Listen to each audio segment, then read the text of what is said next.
7. But ladies and gentlemen, let's get this underway. It will be Wicked Cossack versus Risi123 for the round of 16. This is one of the later matches to be played in the round of 16, and whoever wins this game will move through into perhaps, well, their final game of the qualifiers, because this next round after this one, it will be best of 7s, and it will be a qualification round for the upper bracket. So both players fighting to go into that next match where they might be able to qualify. If they lose, it's okay, though, because, well, it's not okay, I guess, but it is still possible to qualify through the lower bracket. But let's start with Risi. Here he is in the top of the map in the color red, playing as the Aztecs. It is on Florida.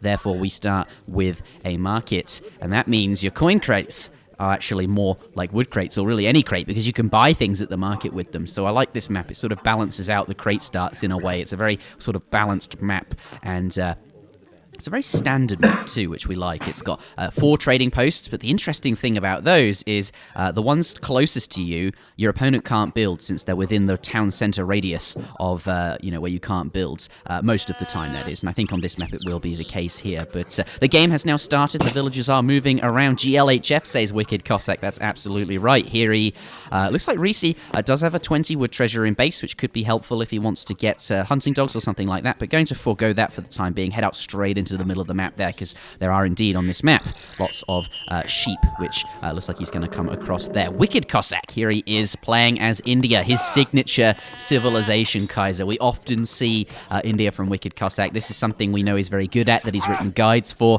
and he's going to open with it in this series. Yeah, he did write quite a popular guide on ESOC. If I'm not mistaken, I think it's actually the one post on eso-community that got the most likes ever. His Indian starter pack guide, or whatever it was called. Yeah, so yeah, right. Definitely a very comfortable seat for Wicked Cossack here. Well, against Aztecs, which is probably considered to be quite India favored nowadays. So well, it would be for sure very nice for Risi if he could take that game. But I think we'll have to be favoring Wicked Cossack in this matchup. We'll see though how they can play it out.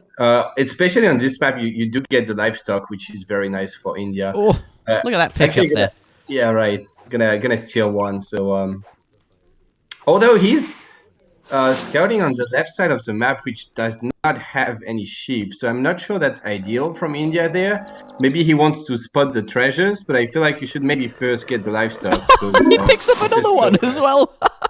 Yeah, I mean, scouting pattern or not, he's doing quite well for sheep. He's got 4 sheep. In fact, Risi has no sheep. It looks like Cossack's stolen all of the sheep here, though he will get one back. There's one he's just converted, and looks like he is going to find the other one, which is going off in that left direction. Cossack not babysitting the sheep home. He's just sort of sending them home, and maybe that's fine. It keeps both of his elephants out on the map to steal treasures, and that's probably a good risk assessment, I think. It's probably, you might lose some sheep trying to get them home, but at least you're able to contest treasures, go for treasures, and maybe even steal treasures as well. But in terms of sheep, it's now actually quite even. 3 sheep for Wicked Cossack, 2 for Risi. So scouting or not, Cossack did get some sheep, and he has, of course, actually 1 in the back of his base still to get a bit later on. But if we take a look at the treasures, Cossack really doing quite well for treasures. 40 coin, 75 wood, 40 food, 20 wood, and now another 40 coin, hoovering up all these sort of small treasures, and Risi sort of not doing... Oh, having said that, though, that's a big one. That's a big, juicy one. 120 coin there.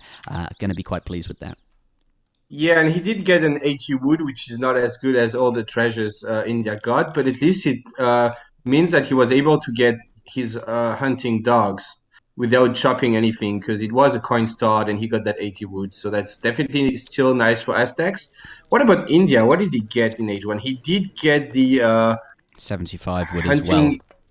Hunting eagles. Yeah, I meant regarding market upgrades, because you could see India even getting the civil servant upgrade, like the 5% on all resources for India. Like some people actually discussed that. It's kind of slow, though, but a possibility on this map. Here we go, though. 2 forward villagers from Risi.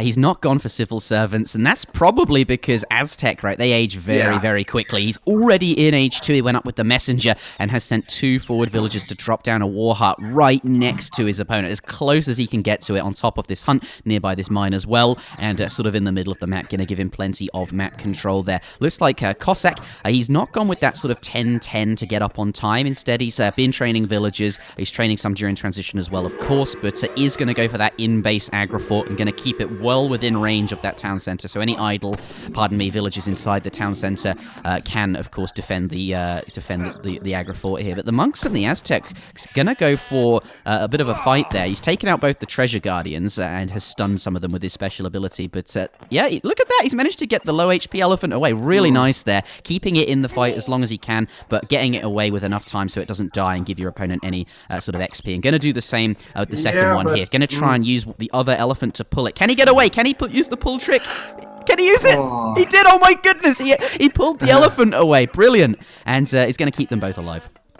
Yeah. Well, it was kind of risky, but now it's going to be nice because it's even going to bait Aztec into coming in his base, and now he's got the aggro fort firing as well as 2 sepoys. One thing I wanted to say though that we didn't see about the age 1 is that Wicked Cossack did buy 100 wood thanks to his market and the coin start, as well as a 40 coin treasure. I just thought it's kind of relevant because it just helped him age up quite a bit faster. It's kind of like a wood start for India then, which is obviously very nice. Yeah, that's true. Florida's just a really nice map in general to play on. It sort of irons out all those kinks and curves because that market start is just really, really helpful, isn't it? But thank you, Where Are My Dragoons, coming in with the Prime subscription for 3 months. Cheers for that. Looks like, though, he's going to grab 100 XP with these 4 Coyote runners. Just going to bring them in there whilst he picks that up. But this is very aggressive from Risi. We're seeing 700 wood first, which he's trained some Coyote runners with, and looks like we've got 10 Mace Halton coming out as well. Looks like, though, Cossack is kind of walled up. He's made sure to get that around the aggro fort there to sort of defend it, make it hard to be sieged down, but that's a lot of units coming in for Aztec. Let's see what he can do. Yeah, and Risi did not directly go in. Like, he was kind of walking around with his pumas and stuff, and I feel like it's already kind of well, we'll see what Aztec can do here, but it's a little bit late to start rushing India, especially with the wall as well. It's now 6 minutes 10. That's almost 1 minute later than you would expect an Aztec pressure here. However, he does have a lot of siege potential thanks to these Puma Spearmen, so he might be able to get the aggro down. Yeah, the stomp coming in. Wicked has on the way. Wicked Cossack did go for the wood trickle, which is kind of greedy here, so he might get punished for that. Gonna call Minutemen. Can he hold this, though? Looks like that villager that came out for free with his shipment.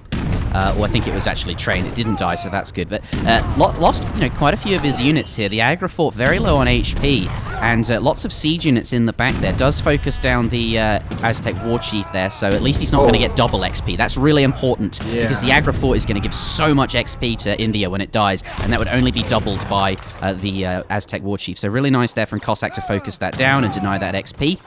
He has lost the aggro fort, but he's still, I think, more Pumas right.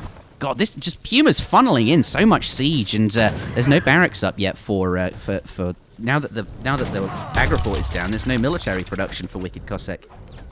And a 6 Puma Spearmen as well. So Wicked needs to really very quickly. Oh my goodness! This is so many villages. This is really not good. Look at them; they're all going to go down. There's like 6 of them there.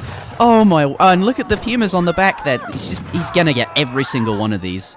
Minutemen being there from is the Ottoman consulate. Though. There is no military building, that's true, but he does have the Ottoman consulate, so he can call the Minutemen, and quite soon, if he stops idling his villagers, he will be able to get the hussars. But right now, he's not getting any extra exports. So. Forsawa's coming out, coming around the back there. The Puma Spearmen, he's been doing a good job of focusing them down, but there's still a lot of them there. They do get to kill a couple of Mace Halton, but now they're going to have to run away. They aren't snared, though, but now these are useless. They have to stay away from the Puma, and they have so much siege. The Puma don't really care. They're doing so much damage. They're destroying houses. They're destroying everything. 5 Coyotes coming in to top this off. Units streaming into the base from Risi, and Cossack's going to be popped in a moment. He's only got 2 population, and if this house goes down, he's going to be completely popped. Look at this, trying to keep the siege units off the house just by baiting them in, but fruitless. The house does go down in the end. Yeah, and well, I don't know how much pop space he needs because he's not retraining anything right now, but he definitely needs his biggest problem right now that WickedCossack is not gathering any resources. Like, well, he has one villager that can maybe gather gold, but nothing else. So I don't know. Like, he really needs to get to stabilize and start gathering resources to train units because he can't just keep like just TC firing like that. Because how many 19 bills idle in that town center? Yeah. I'm kind of surprised about the wood tricker, really. I think 300 export first is okay because you can get your Minutemen out, but with the wood tricker you just get nothing early on. Yeah, and I it's mean like the Ottoman Minutemen, I mean, yeah. Yeah, you can see, like, with that wood trickle, it's sort of gotten him into this position, perhaps, as well. He is trying his best with those Sawa. He's just, being very active with them, and he's doing a good job of focusing down the Puma Spearmen in fact, there's none left here, too, because they have the most siege. You want to kill them first and stop this TC from going down. But the Coyotes, there's still quite a lot of them, and there's just so many units here. I'm just really not... I think it's going to be very difficult to save that town center. And okay, yeah, 5 sepoy. 5 sepoy, and the village is coming out as well. It could be good. Like, he might be able to clean this up, and then he could be in a decent position. Yeah, I think he's got this. I think he does clean it up. Yeah, with the villagers' help, though. So he's going to lose a couple of villagers for this. The Sepoy in hand combat, they're good against the Coyotes. Focus down all the Puma, which is really good. But now there's a couple of Puma left. They're coming back in. He actually hasn't lost any villager there, but yeah, the 5 Pumas could just be enough to take the TC down. They have so much siege each. One volley of 5 Pumas is almost 250 siege. So, but he's keeping them busy. Look, the Pumas aren't sieging just yet. Villagers coming out. He's going to need to punch down the Puma with the villagers there, which is what he's doing. He's bringing them in. Yeah, but he's going to be able to clean this up. Aztec's gonna keep bringing some Pumas in, so it's gonna be... Wicked kind of needs to repair his town center and maybe rebuild the wall and try to get like just a few units out as soon as possible just to deny the Pumas from just coming in his base. So now he's just sending bills and food because he also was not able to herd anything all that time, so now he has to walk to his hunt. Thankfully, it's not too far from his town center. And now he might be able to start training Walkers or Sepoy or really whatever just to defend his TC. Yeah. So that's... What a game so far! Kaiser, look at the recalculated economic unit population. It's actually very even despite all of that. And look, there's a couple of units now streaming in. They're looking to kill off the villagers. They're aiming for the Sepoy first, though, but they're not going to be able to do too much damage. Just 2 Puma there, but these Mace Halton are going to make it very difficult for the villagers to gather. They're forced off the food, though they will find some trees in the back to gather from. So as long as he is gathering... Oh no, more Puma coming into the base. Why is he not right-clicking the TC, though? It's still 1k3 HP. It goes down in like 5 Puma swings or something. Like, look, he just sieged down 800 HP on a house, right? Yeah. So why could he not just siege down the TC? He's going for it now, though, so we'll have to see.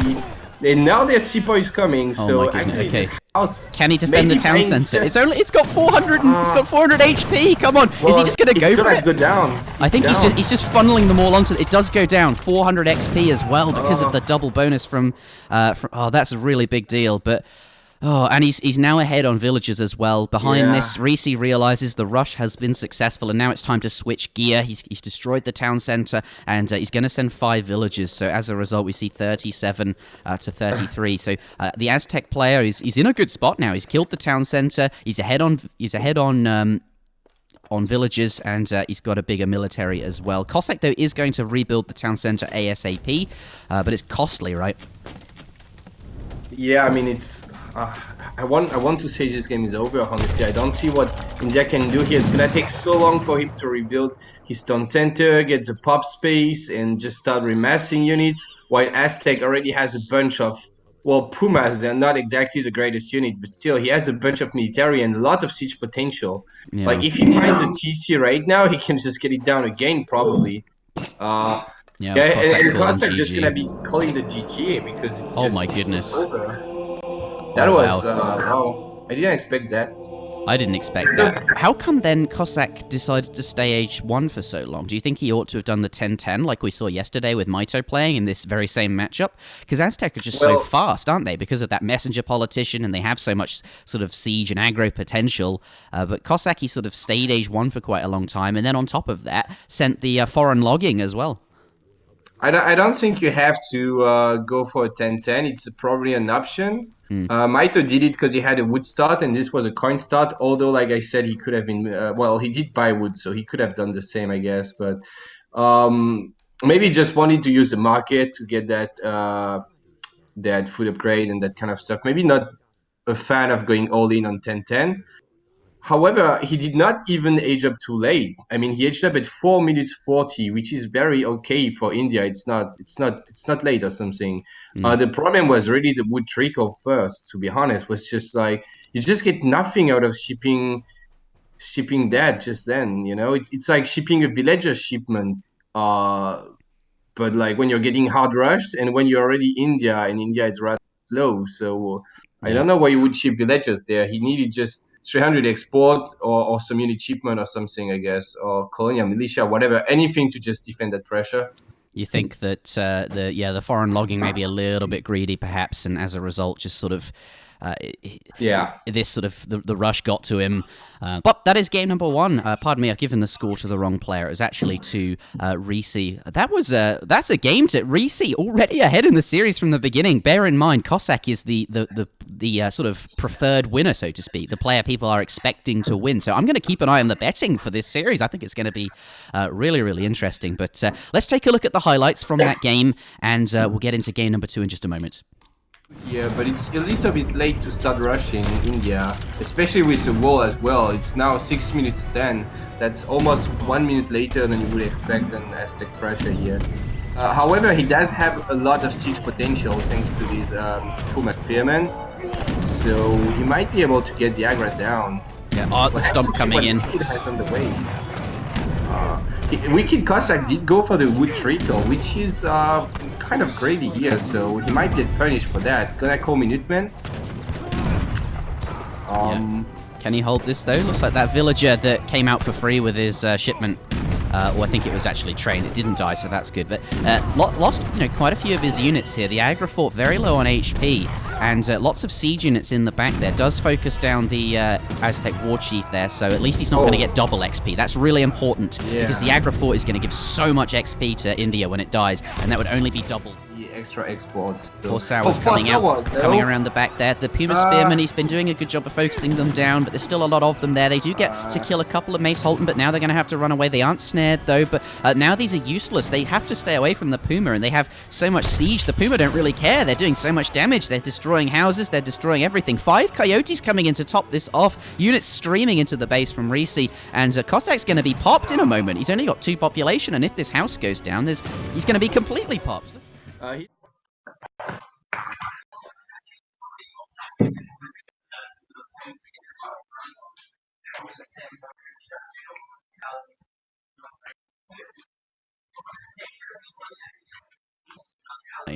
And just because that game, I think like 80% of people voted for Wicked Cossack to win. So already the betting's shaping up to be quite interesting. But can those 2 people keep it going? They scored a lot of points, but will they keep it up in the betting series? We will have to see. But yes, Risi was victorious with the Aztecs. He can no longer use it. But Wicked Cossack, he didn't win with India yet. And India is his best civilization, so can still play India.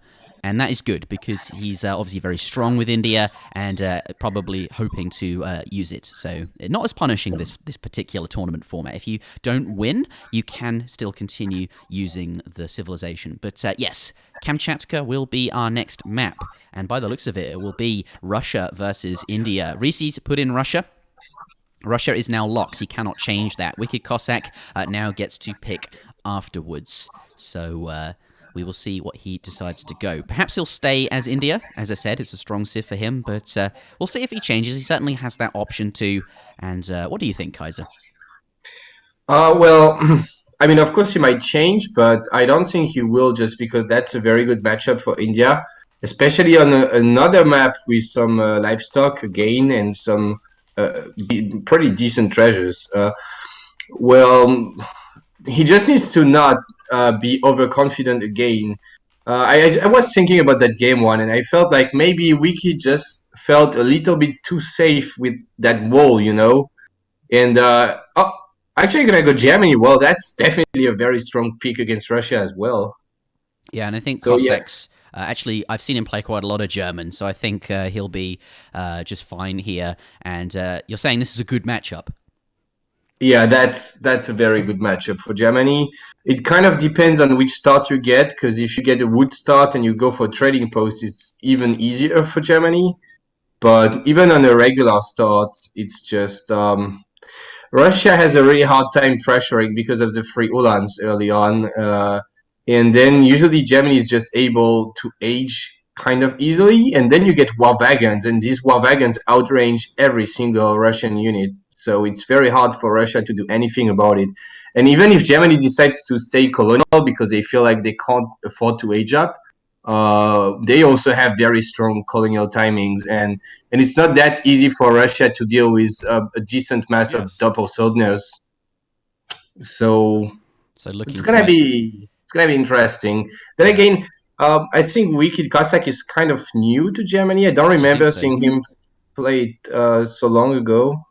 I Uh, remember he was sort of playing Germany against me. There was a period of time where he was sort of coaching me, and he was playing a lot of Germany. I think trying to get me oh, used to okay. defending Ulan raids, or just raids in general, because you're having all the muskets or calves split up, so that kind of thing, so that you can defend it. I know he can play Germany, but I won't green in just yet. I just want to check something before we do, but I am interested to see this. Just a moment. I think you Okay, set sure. him up, but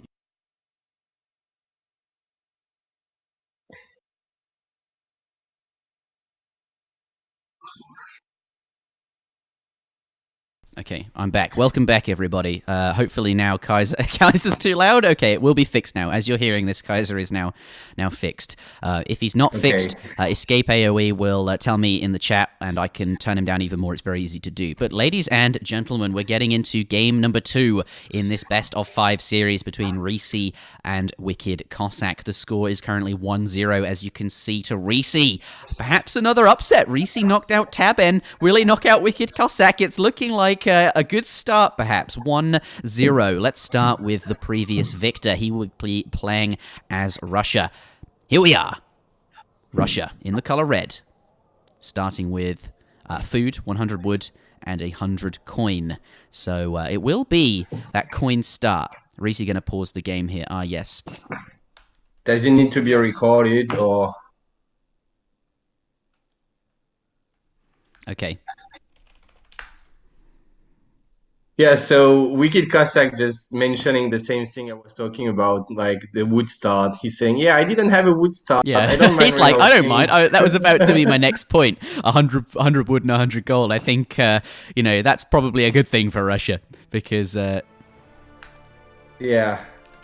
Well, gold is still fine for Germany. They get a market, and Russia doesn't get one too easily. But yeah, anyway, let's just rehost that. yeah, we want the recorded games for anybody, for posterity, really, because these commentaries are really good. But I think in years to come, maybe people want to watch the recorded games for some reason. They want to learn a matchup. I don't know. It's just nice to have them, and I think it's important that we make when we do realize that we haven't recorded the game, we ought to check the box and do that. But yes, we're going to get right back into this. It's going to be the same matchup. The only thing that's going to be different is the map spawn and possibly the crate spawn as well. So let's take a look there. I think India, pardon me, when I said India, I meant Wicked Cossack because I sort of associate the two together. Wicked Cossack going to be quite pleased with a restart simply because he gets to re-roll his crates, and obviously Germany want to start with the 200 wood so that they can get that trading post, and it makes their Fortress Age agenda just that much smoother. So let's take a look at that. We'll start with Wicked Cossack in just a moment because I want to see what the wood crates are. But this map will be Kamchatka. It is the same crate start as last time, so this is entirely fair. No one can complain about anything here, but this time we have recorded the game. Here is Wicked Cossack spawning in the top of the map here. As I mentioned, coin crate wood crate start. Not much potential, therefore, for an early trading post, and that's only to the benefit of Russia, I think, who would rather India, pardon me, I keep saying India, WickedCossack would rather not get that trading post. There's a 40 XP treasure in base. I wonder if he'll go for that. Probably not, because there are goats in the middle of the map that we want to go and get. In fact, 2 goats, two spawns of 2. But in the south of the map, here we do have Risi in the color red, playing as Russia. Okay, let's talk about this matchup before these explorers race to the middle. It's always interesting to see. Both players have 1 explorer each. It's not one of those French matchups or Dutch where you have extra scouts or anything like that, so it will be quite a hotly contested goats in the center here. But that's fine. That's fine. This matchup, I wonder then if Cossack will flail again against aggro. Maybe Risi will try the same, or more of the same, right? More of the same. Try perhaps being very, very aggressive. How do you feel about being very, very aggressive? He's got the goats, but I think Cossack's going to get the goats back. Yeah, he's going to steal them, but he might get he's going to get these, though. Yeah, he's got the goats there. I'm a little bit disappointed with Risi there. Usually you find the goats and you want to, like, they'd be following your explorer around, because obviously you want to keep your explorer scouting, but you've got to keep them in line of sight. So wherever the sheep go, your explorer sort of turns into a shepherd, but he's going to lose them. Looks like the WickedCossack is going to pick up Duba. That's really, or Freitag actually, which is going to be really good on this map, because that's an extra scout. You can get the goats. Looks like Risi has learned from his mistake there. These 2 goats are following, but 1 goat getting quite far away, but I think it's fine. It's not anywhere near Freitag. God, lots of stuff happening in this early game. I asked the question about aggro, but there's no time to answer it. Just things are happening. Yeah, and I also want to answer something else about the macaque, right? Is it how you say it in English? Yeah. I feel like Risi should have picked it up, even if it means it delays a little bit his way towards the middle of the map. It's just an extra scout, which is huge, because you're gonna get more sheep with that guy later on, and you can also get a treasure, because he got a 3 multiplayer against treasure guardians. He does the same damage as an explorer, so it's like right now it's like having 2 explorers punching that tiger here. So it allows Wicked to actually pick that up kind of safely, because you know it's going to be twice as hard for Red to steal it. So yeah, just one thing I wanted to say about that. Another thing I wanted to say is about the maps. There's a bunch of wood treasures, and so it's quite a good spawn for treasures. And about the matchup, I think generally speaking, when you're the underdog, it's a good idea to cheese in some way, or like being really aggressive, going for a side base, or doing some cheeky strats, just because you have less of a chance to win playing standard. Then again, there's not a huge skill gap between these players, but I feel like going for something really aggressive, really all-in, like Risi did in game 1, is most likely gonna give him more chances to win the game. So yeah, I expect something like that from Risi. Yeah. I actually really agree with you. I often feel like that way in tournaments, where if I just play standard, I know my opponent will sort of just out-macro me, just out-micro me, just sort of out-me. Whereas if you play a bit cheesy and do something a bit all-in, it's kind of harder for them to, you know, they might not react to it properly or something like that, and then I know exactly what you're saying, and I think that could be a factor. But yeah, as you said, these players still evenly matched, and I'm expecting great things from Risi. He's already taken the first game. Maybe we'll see some more. Speaking of the betting, it is 60% to WickedCossack and 40% to Risi, so I think people are a little bit more confident in Risi after that first game. But here he is, Risi, going to pick up that 35 coin treasure. He's also gotten 50 wood, but I think the clear winner of Age 1 here is WickedCossack. He's got 90 wood, 85 wood, as well as 40 wood, and that macaque. And the macaque resulted in him getting 3 goats, and his opponents only getting 1. I'm pretty sure they've eaten some goats, because there's usually more goats on the map than that. But I think Cossack, the clear Age 1 winner. That trading post is more or less free. That's absolutely incredible for him. Yeah, I mean, can you usually already get 90 wood and 85 wood that quickly? I mean, that's just thanks to the macaque, right? It's just such absolute, a huge but he still treasure. paid for it in terms of HP. He's actually quite low. Now, even scouting the front base, like that dude is MVP. It's like it's actually a super good treasure, and it's just for free. You don't need to do anything. You just pick it up. It's one of the best treasures, to be honest. No, seriously, it's it's like these 50 coin treasures you get for free. It's super good, right? Or even 50 wood for just a crack shot. It's that kind of treasures, you know. It's not a huge treasure, but it's just so good, and it snowballs the H1 so much. Also, sometimes helps you killing your opponent's explorer. But this time, Wicked actually lost it himself because he picked up so many treasures. He was really low HP, but he did manage to get his trading post up, Yeah. so it's gonna be fine. And we Yeah, do see Risi going for something really aggressive. Already overpopped at 27, so that means he's got 3 bills, 5 Cossacks, and 5 mugs on the way. And he did not build a market in transition, so he's just like planning on getting good batches early on. Oh, what the Risi now adding in a market there as well. Do you Yeah. mean for Germany? They've not built a market either, actually. Perhaps he's wary after last game. The aggro was so fast, he's going to skip the market for the time being. Perhaps he'll get the market off his 700 wood, and for the time being, just make sure he can get stuff like that going. But by the sounds of the noises you're making, I feel like you think that's a mistake and that you ought to be able to get the market as well as making a batch of 5 Cossacks, etc., etc. But I was reacting to the house placement here, kind of blocking the mine. But yeah, anyway, yeah, I'm not sure about not going for the market. I don't think you have to do that against Russia, but we'll see if there's a good reason why he's not building a market. Anyway, well, there's the pressure coming in, but I don't like that Risi is not idling. He's just sieging with Cossacks, and they're this is not fine too for good at doing Cossack. that. Like, he doesn't care. That house has got plenty of HP. In his town center, he's put 9 villagers in it, which is exactly enough to two-shot a musketeer. He's killed that first batch of musketeers, and functionally, Risi hasn't done any damage. He's just lost 5 musks sort of almost for free. But look at this. 2 Cossacks. Can they get the snare? The ones from the shipment here. I think, pardon me, I said Cossacks, I meant Uhlans. I think, though, he might be able to get away. It's getting very dicey, though, but you can see Cossack really trying to get the snare. Looks like he does pick that up. Yeah. Is he going to drop that back? No, he's going to turn and fight. This is going to be a really strong fight for Wicked, though. He's got so many more Uhlan in here.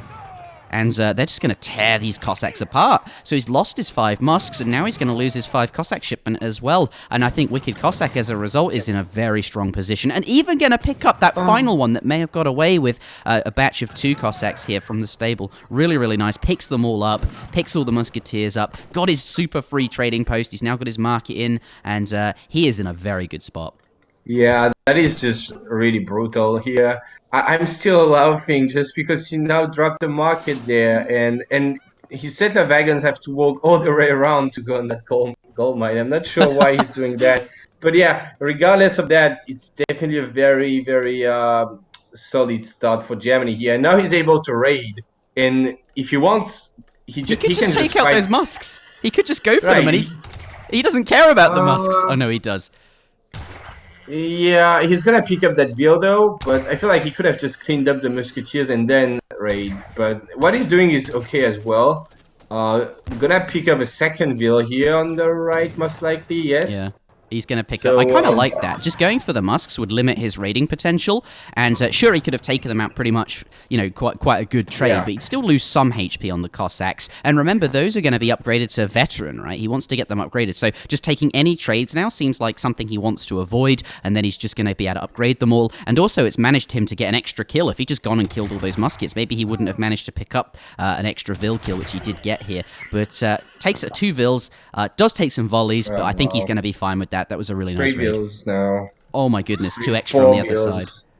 Yeah, just multitasking Risi here, forcing him to leave 10 musketeers at home, like his entire army.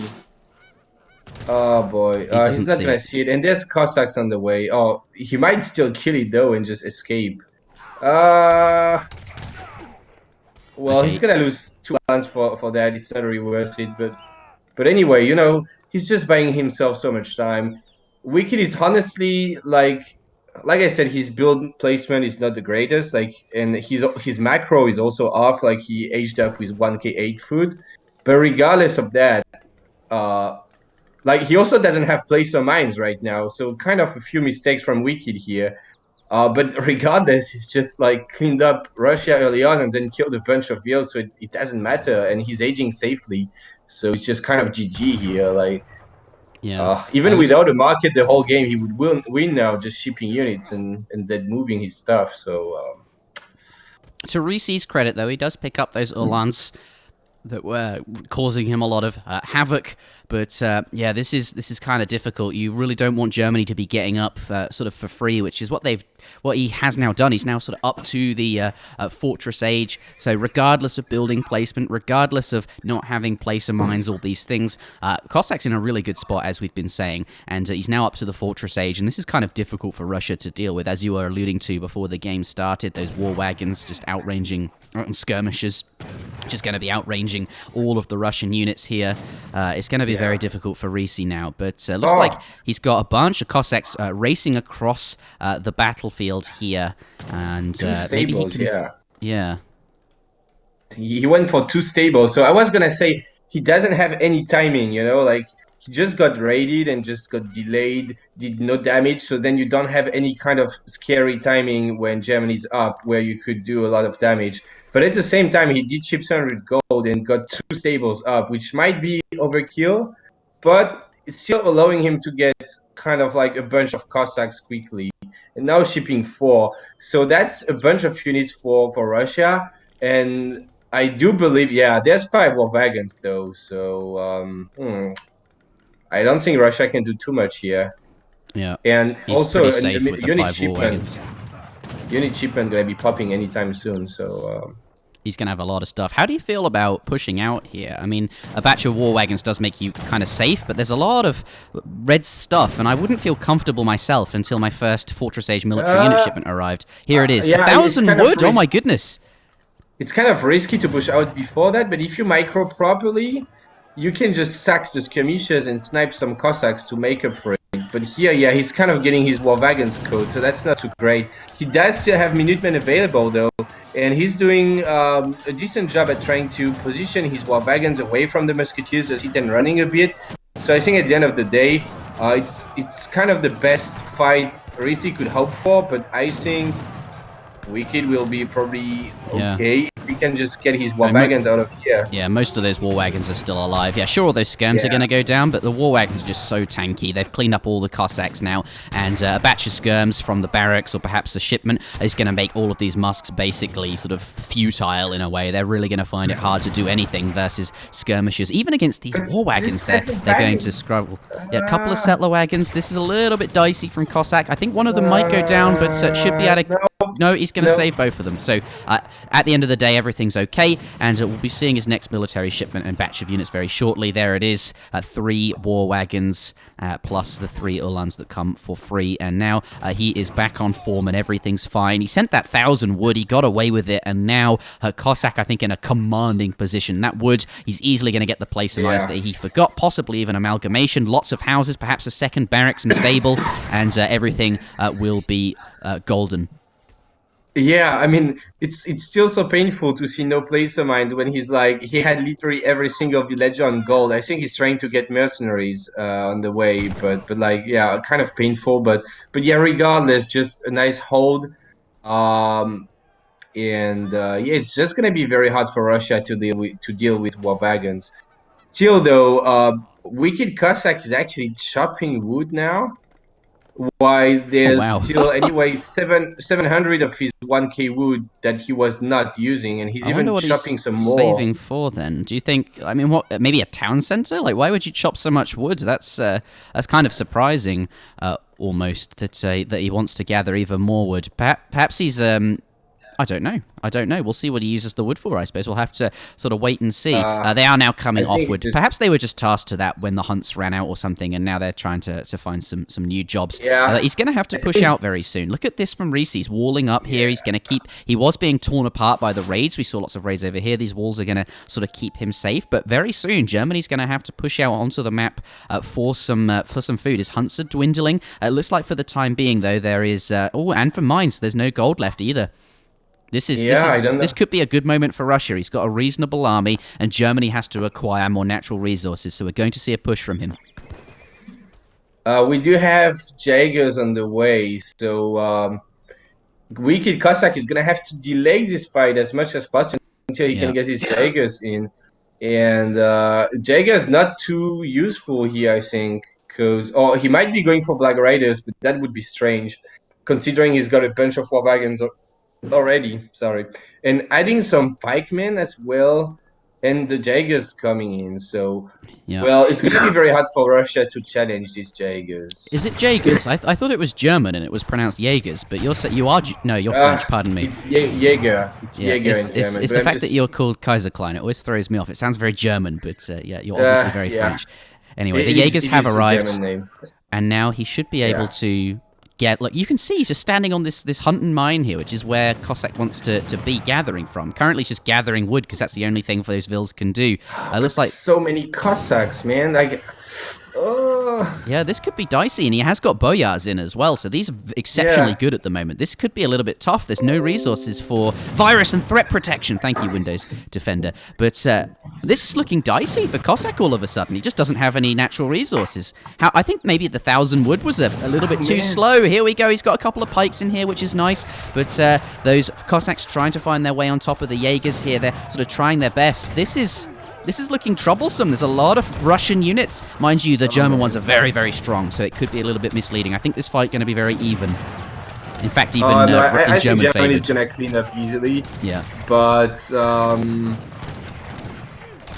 yeah, I guess Germany won that. But it was looking scary for a second, for sure.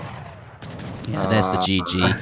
And now you can. Risi knows it that Cossack is absolutely free to get back out on the map now. The fight is over, and these villagers will find themselves on the food and gold. That will be the end of game number 2, and Russia just not going to be able to come back from this position. He was really hoping this keeping his opponents off the food and gold would work out, but Germany, with that Hessian Jaeger shipment, able to push back out and reclaim some of his map, and from there it just seems very, very tough. But that's the end of game number 2. That, like, I feel like Wicked Cossack kind of played with fire. Like, he was so ahead, but then, you know, just not getting placer mine, shipping 1k wood, losing some Ulans while raiding as well, and all that stuff. You know, he kind of like played quite risky, I feel like. Also not getting any veterancy on the Ulans, and never really getting a decent mass of veteran Ulan in H3, just because, well, that's just very good against Russia. But, well, anyway, he does win it indeed, and that's 1-1 now. It is 1-1. Can I get some confirmation from EscapeAoE in the Discord? Is Kaiser the correct volume? Is everything all good? I see a message there, but I didn't actually notice it for a while, so I'm sure they'll tell me in just a moment. But let's take a look at the post-game here. I want to take a look at all resources gathered. Wicked Cossack was ahead, but imagine how much further ahead he would be with placer mines as well. But let's take a look at military unit count. Here's that as he was pushing out with his units. We saw that first fight sort of next to his town center. And then at the end here, we have a really, really big fight. It looks like not very many. Virus clipped by the name Daniel. Yes. That's funny, isn't it? But there's so many units for Russia, but they are, of course, like weak Russian stickmen. And they get knocked down quickly by Jaegers and war wagons, which are very, very strong. But that is going to be the end of game number 2. Cossack getting back into this. It is now 1-1. And I'm very interested to see the points. We'll talk about them in a moment. But before we do, let's take a look at the highlights from game number 2. But takes 2 vills, does take some volleys, but I think he's going to be fine with that. That was a really nice 3 read. vills now. Oh my goodness, 2 extra on the other side. Yeah, just multitasking Risi here, forcing him to leave 10 musketeers at home, like his entire army. You can just sack the skirmishers and snipe some Cossacks to make up for it. But here, yeah, he's kind of getting his war wagons caught, so that's not too great. He does still have Minutemen available, though, and he's doing a decent job at trying to position his war wagons away from the musketeers, just hit and running a bit. So I think at the end of the day, it's kind of the best fight Risi could hope for, but I think Wicked will be probably okay. We can just get his war wagons out of here. Yeah, most of those war wagons are still alive. Yeah, sure, all those skirms are going to go down, but the war wagons are just so tanky. They've cleaned up all the Cossacks now, and a batch of skirms from the barracks or perhaps the shipment is going to make all of these musks basically sort of futile in a way. They're really going to find it hard to do anything versus skirmishers, even against a little bit too slow. Here we go. He's got a couple of pikes in here, which is nice, but those Cossacks trying to find their way on top of the Jaegers here. They're sort of trying their best. This is looking troublesome. There's a lot of Russian units. Mind you, the German ones are very, very strong, so it could be a little bit misleading. I think this fight going to be very even. In fact, even I in think German Germany is favoured. going to clean up easily. Yeah. But, Yeah, I guess Germany won that, but it was looking scary for a second for sure. Go into game number 3. The score is 1-1. Points so far. It looks like Jeramuno on top with 6,400. Dark Knight with 4,700. And then Nisa with 2,300, followed by Xantowao with 1,400 as well. So that first upset in the game 1, where Risi won despite Cossack having like 80% of the votes on him, has really thrown the betting into chaos. It's actually really interesting to see. Let's keep an eye on Jeramuno, Dark Knight, and the rest of those guys. I'm looking forward to seeing where the points come. But yes, we are ready to go in. Wicked Cossack has locked the Portuguese on Baja, California, and in response, Risi has picked Russia. So we will get into this game now. How do you feel about Russia versus Portuguese? Clearly, Risi wants to play Russia. He played it in the previous game, and he can still play it in this game simply because he didn't win. But, you know, Portuguese, they got lots of town centers, and it's kind of hard to break into them. And I wonder if Russia is going to be able to do that. I mean, he could sort of contain, but then there's lots of sea, right? And that's also going to be hard for perhaps Russia to deal with. He's got to be sort of everywhere, right? Knowing Wicked Cossack is probably gonna go water. He likes water plays, and that is a good map for water. This matchup, it's kind of hard for Ports to deal with just a lot of streetlets going under your TC, right? Just because they are so tanky, and Ports have a bit of trouble getting Cav early on, and they can't really sheep Cav besides Mamluks in H3, which are very slow to get. So it's not that easy for Portuguese, but with the help of the water, we'll see how it goes. Yeah, I think Like it's interesting. Without the water, I think it would be a very bad matchup for Portuguese here, right? 3 TP stagecoach for Russia, no hunts in base for Portuguese. It would be very tough. But when you can go like for a big water boom, it's another story. Then Russia has to fight on water, and Portuguese has the help of that extra town center. So.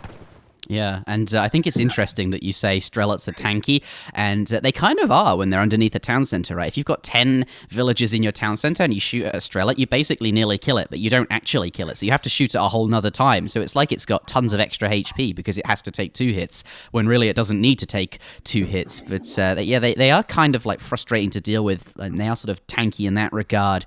But yeah, I'm interested to see. Portuguese versus Russia, you're saying usually perhaps not so good for ports, but we do have water, and I'm sure we'll see Cossack go for that water. So we'll keep an eye on his deck and see what he has in mind. But by the looks of it, what he has in mind right away, here he is, Wicked Cossack, in the right-hand side of the map in the color blue, playing as Portuguese, putting all his villagers on wood there, and his explorers sort of racing to the bottom to drop a trading post. So clearly wanting to get those villagers on. Oh my goodness, and a 80 wood treasure as well. He's still going to gather the wood for the house. He's not going to take any risks here because his opponent might come and steal that 80 wood treasure, but I think ideally he'd use that 80 wood treasure to build a house. But I like that he's not taking the risk. He knows his opponent could be there, could be looking in that direction. But yes, house now goes down and the village is returning to work. The trading post is up as well, and he can finish that 80 wood treasure that he crack-shotted. But let's take a look at Risi here. He is on the top of the map. They're going to leave his 100 wood on the floor. Not going to go for a market, anything like that. Looks like he'd rather just get up quickly. So we're looking at a 14 villager age up by the looks of it from Russia. So probably intending to be aggressive, which is probably a good thing against somebody who's going on water. You've got to make them have something to deal with in that early portion. These are all assumptions at the moment, though. We'll take a look at their decks shortly, but looks like he's going to go for 40 XP, and that's the only treasure. Pardon me, Risi also finding 70 XP and 75 coins. So Risi off to a really nice start in terms of treasures, and Cossack a little bit further behind because of the trading post. But Wicked Cossack is probably not gonna go water. He's got a very small water deck, and he actually shipped something already, and that's not schooners because he doesn't have schooners in deck. So he has to be shipping economic theory, which is probably okay because he does have that H1 trading post. So shipping an H1 shipment is definitely fine. But that doesn't look to me like a water boom. So it looks like he's gonna play it on land. He's just got a couple warships in deck in case maybe Russia goes water himself.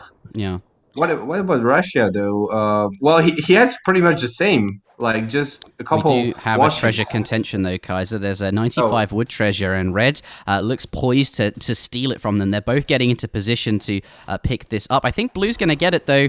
And yeah, nice and easy there. I wonder if Red will now just go into hand combat. He does manage to get the snare, and now this Cossack Explorer going to big lag, find it hard to escape. He did get the snare though, so the lag is not too bad for him there. At least he didn't escape something like that. But yeah, you're right. It looks like Cossack not intending to go on the water. So it's not schooners, right? It's not going to be a super heavy water boom, but you know it is Estoc patch. You don't need to go schooners. You can still get those 70 wood fishing boats. Perhaps we'll see a few, but it looks like he's more committing. Yeah. He's not committing to something super water heavy, but judging from his deck, you know, he does have that sort of late game potential in there. 8 dragoons and 2 heavy cannons as well, and indeed actually will be going for a dock, just not a super heavy all-in water style that you might expect from Kanisi. So there is a dock going down, but no schooners. Yeah, he's definitely not gonna go for a big water boom regardless of schooners also because he doesn't have any water upgrade. Like the rendering plant card gives you 30% on both fish and whales, so it's a very good card and he doesn't have that. So it's gonna be a small water boom, just one dock most likely. I would be surprised to see him building even a second one.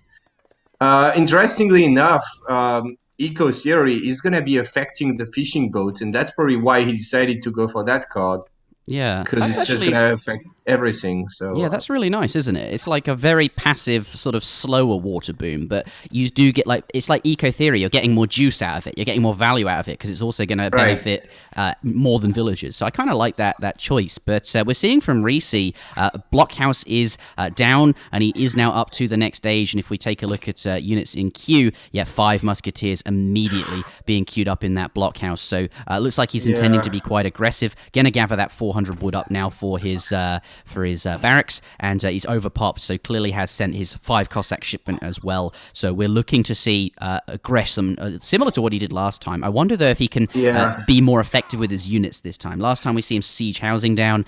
This time hopefully he'll perhaps get some more villagers kills and do some lasting damage. But Risi is in the Portuguese player's base. He's found that oh, here comes the muskets. Are they going to get the siege on the town centre whilst it's in construction?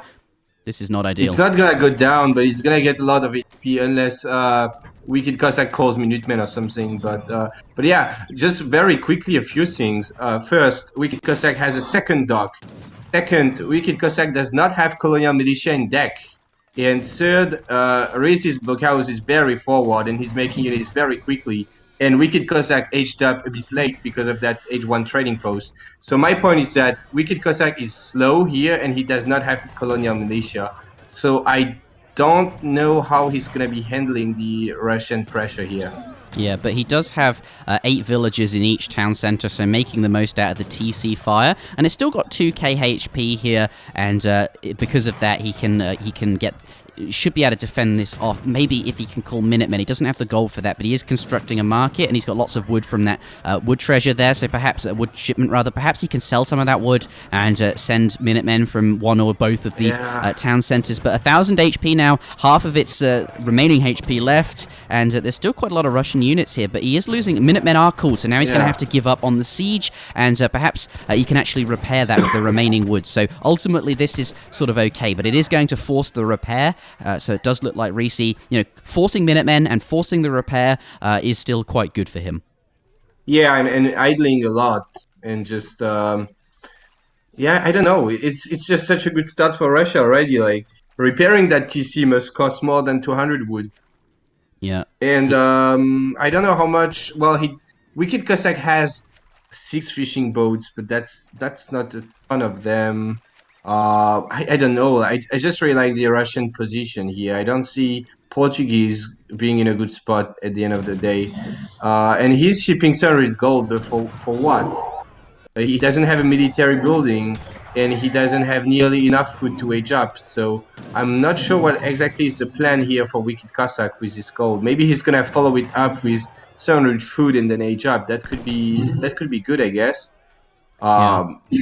because right now he's floating 1k4 gold. Yeah, he sent 700 gold and 600 gold. It is a lot of gold.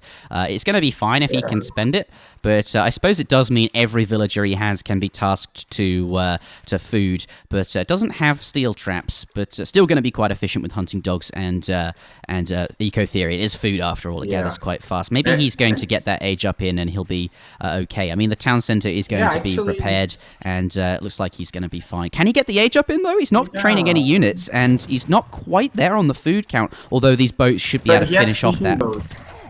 Yeah, the fishing boat should finish it up, right? He just has to stop making villages if he wants to age, and he's buying 100 food as well. Now we're gonna click up. Okay, yeah, I guess that's okay then for ports, but it was looking scary at start, right? Like, just aging up so late, getting his TC siege down, and with 2 docks, no schooners, it's just so slow from WickedCossack there. But if he can get up safely, it's gonna pay off for sure. I'm wondering if Risi even knows about those docks. I don't think he's scouted them, so there's a lot of extra sort of eco here that Risi's probably not aware of. Risi's probably feeling quite good, like idling all these vills up, and Cossack doesn't really have an eco. But you know, in the back of this, he's survived. He's managed to fend off the pressure. In fact, he's even managed to get up to the fortress age and has, you know, sort of a bonus eco that you wouldn't normally have, or Risi probably doesn't expect him to have, rather. So he's in a fine spot at the moment. Stable now coming down, and looks like we see 600 wood there. I wonder where this town center will go. Perhaps to the coast, or maybe on the hunts at the back of the base. It's just going to stay in base, so going to fortify this position like crazy. He's going to have 3 sets of Minutemen, well now 2 sets of Minutemen that he can call very nearby in his main area, and he's got lots of TC fire covering lots of area, lots of hunts, that kind of thing. So seems like he'll be okay, but looks like Risi is going to come in with a reasonable mass of units here. He's got a little bit of time to do some damage. I wonder what he'll do with that time. He has found the town center in the back. He could go and try and siege it, but the Minutemen are going to perhaps dampen that idea. Instead, he's just going to use his units to siege down the stable before we see anything coming out. Let's switch over to units in queue. There are hussars in queue for WickedCossack here, and I imagine he has a shipment on the way, I would expect. Yeah, I believe so. And no, I don't think Risi knows about the water indeed. That's one reason why WickedCossack probably didn't pick a deck with schooners and stuff, because then your opponent can't really know you're going water.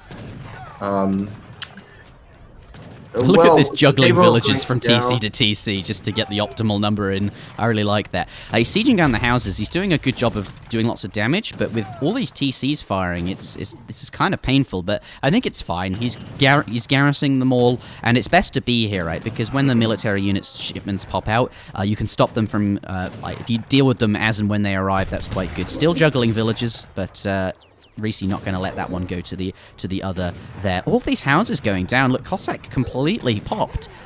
Dragoons do arrive, and Minutemen being called at the same time, but that's not going to stop the house from going down. No, but if Risi keeps sieging, he's going to lose 1/2 of his musketeers, and now he stops sieging because he realizes he needs all his units to fight, because that's just so much damage here for WickedCossack with his TC fire and the Minutemen and 5 Dragoons. So he needs to bring more musketeers to fight, and he's doing it now. Gonna chase his Dragoons away. But you know, Wicked is kind of holding here. Then again, he's got a bunch of villagers idle, and he has no map control. But if he can just keep going like that and start pumping enough units out, he should be fine. However, if Risi starts to follow up with something a little bit more greedy, like getting a stagecoach or going up to H3, which he might be doing just now, because never mind, he's spending his resources on maybe he's not. Well, he's macroed by the... He's got nothing in queue, and it looks like he is macroed for the age up. Tons of ills on food there in this coin shipment. So I think you're right. He's going to go with that sort of greedier play that you mentioned. I would also really like him to get the stagecoach. That would be really nice. It feels like he's done a lot of damage to Russia, and it now seems time to sort of give up on that pressure, because with 3 TCs and now your opponent's up to Fortress, it's just going to be getting harder and harder to sort of make them suffer in their base.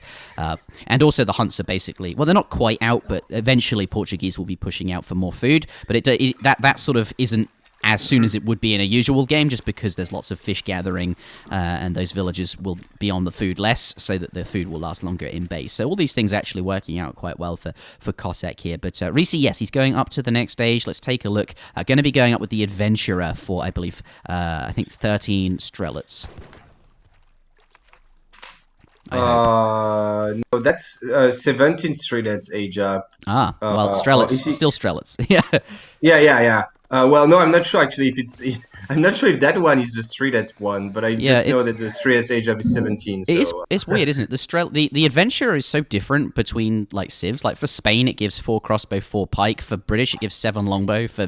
It just seems to give random units to. It doesn't seem consistent, so it's hard to know exactly isn't it? what it gives. Okay, I thought that would be the marksman, which gives 6 skirmishers, would be the same one as the 7 longbows and Strelets, like just the range infantry age up. I might Yeah. be wrong. I think I'm it's probably wrong. I think it's the Strela age up, but we'll Okay. find out. Either way, it's either way, he's going to the Fortress Age, but no sign of a stagecoach just yet. But he has got good market upgrades. He's got his steel traps, gang saw, and placer mines, so all the ones you'd expect. But it looks like Cossack is starting to be in a much better position. He's got lots of goons and skirms out now, getting veteran hussar in, so he's clearly planning to tech into that as well. But Cossack actually gathering quite a tremendous amount of wood with his villagers there. Oh yes, because he needs to build a ton of houses. Loads of them were destroyed. That would make a lot of sense. So actually, all of this wood gathering is kind of like nothing. Usually you'd have all those houses already. So this wood gathering is kind of like villagers not working because they have to replace houses that were destroyed earlier. He's making fishing boats though still, so he does need the wood for them. Yeah. So he's investing into more eco, and I think he can just because this sea is quite large, and I would just like him to get his placer mines again, because it looks like he really does not like the placer mines upgrade. He has quite a few wheels on gold, so that would be good. Maybe the fishing boats upgrade as well, the 10-person one at least. Yeah, he's not got gill nets or long lines or anything like that. Oh my god! Just yet. Oh my goodness! Suvorov reforms coming in. The Strelets being transformed into musketeers. This could be bad news. Oh wow, that's a one hell of a card. And he's got veteran musketeer here as well. That's a lot of musks. He's got 94 musketeers. That's so many. Yeah, and there's not really very many Cassadors. He could just push them all the way back to the coast, and the Cassadors are going to kite, but they're going to run out of space to hit and run. In the meantime, this TC is being destroyed, and it's not got Minutemen, remember, so can't be called from that. He is pushing them back the best he can, but that's a lot of musketeers. Let's see if he can make this work, Kaiser. Yeah, and WickedCossack went for 1k gold, which is a bit greedy, so he's being a bit punished here. And he does need to get Cassadors out really quickly, but he does not have a barrack at the moment. So, I don't know. I guess he's just going to try to buy time with his cav going around, just hit and running with Cassadors, because Cassadors do have more speed than regular infantry. And they also have more range than Musketeers, so they can hit and run forever. And there's no Cossacks for Risi. Also, although, I mean, he did get veterancy on the Cossacks, so he might be planning to make more. And he does have here a batch of 5 more Cossacks next to his blockhouses. So if Risi can get more Cossacks, that's very scary. But without Cav, these Musketeers are... They're going to struggle, right, to deal with the Cossacks. But it seems like maybe he's not... It seemed quite scary, all of that siege coming in. All of a sudden, the Strelets, completely tech switch into Musketeers and are completely, good against the thing that they... Oh, look at that. They're going to... 2 Falconets is a really solid shipment. It's not Cossacks, but they are going to be good for siege, and they are going to be good at dealing with the Cassadors here. But I was okay, no, it's fine. I was going to say I was a little bit worried because Suvorov reforms it's not like it's adding. It's not like an upgrade or something. It's like this one-time switch into muskets, which is. It does add. It does give some value, but it's not the best shipment perhaps. But let's see if he can make it work. The cannons could be what he needs. It's kind of like a unit shipment or a crate shipment. It's worth cannons. Oh no! Oh dear! No! Oh, both the Falconets easily sniped there, and suddenly it was looking so good. All of these muskets were going to have great composition, but now without those artillery pieces, the Cassadors are just going to cause so many issues for these muskets. Whereas with those cannons, this would not be possible. Like Falconets do so much damage to Cassadors because they have such low HP, and now the goons are going to be able to kite these Cossacks just fine, and Without Falconets, it's just really bad for Risi here. But with the Falconets, it would have been really in a good spot. Yeah, God, I'm so disappointed for him. That would have been so scary for Cossack, because the Cassadors just wouldn't be able to do anything versus the Musketeers. Looks like, though, the Cossacks have found themselves on top of the Cassador, but there do seem to be enough goons to handle this, even without... No, I think Portuguese is fine. These Russian units won't last much longer. It's fine, especially because Risi forgot about 10 Cossacks, man. That's so painful. He could maybe be cleaning up. Hello, are you here? Yeah. Oh, there was a lag spike. I was there afraid that was dropping. Yeah, it's always frightening, isn't it? But Cossack's cleaned up here. I'd expect him to be super far ahead in terms of economy, but Risi's actually, the Russian bonus, so to speak, of like faster training villages has, really started to pay off in this sort of mid-game. And as we now go into the late game, I think the late game is sort of marked. I think you can say it's the late game when you see a mill being built, which it has now done. So a frigate, though, being called. This is really nice. Okay, starting to contest this water. He does know it exists. Yeah, and if he denies the water, then Wicked Cossack is very far, or not very far, but he's behind in eco for sure. So Wicked Cossack is gonna have to react here and train some warships himself, or ship something. But at the same time, he did get the Dragoon combat card. Those Cassadors not feeling good. Yeah, but he's cleaning up everything with Dragoons anyway, so I don't think it's gonna matter too much here. And yeah, these Dragoons are carded. They're very strong. And Hussars as well gonna come in for like the snare and just like...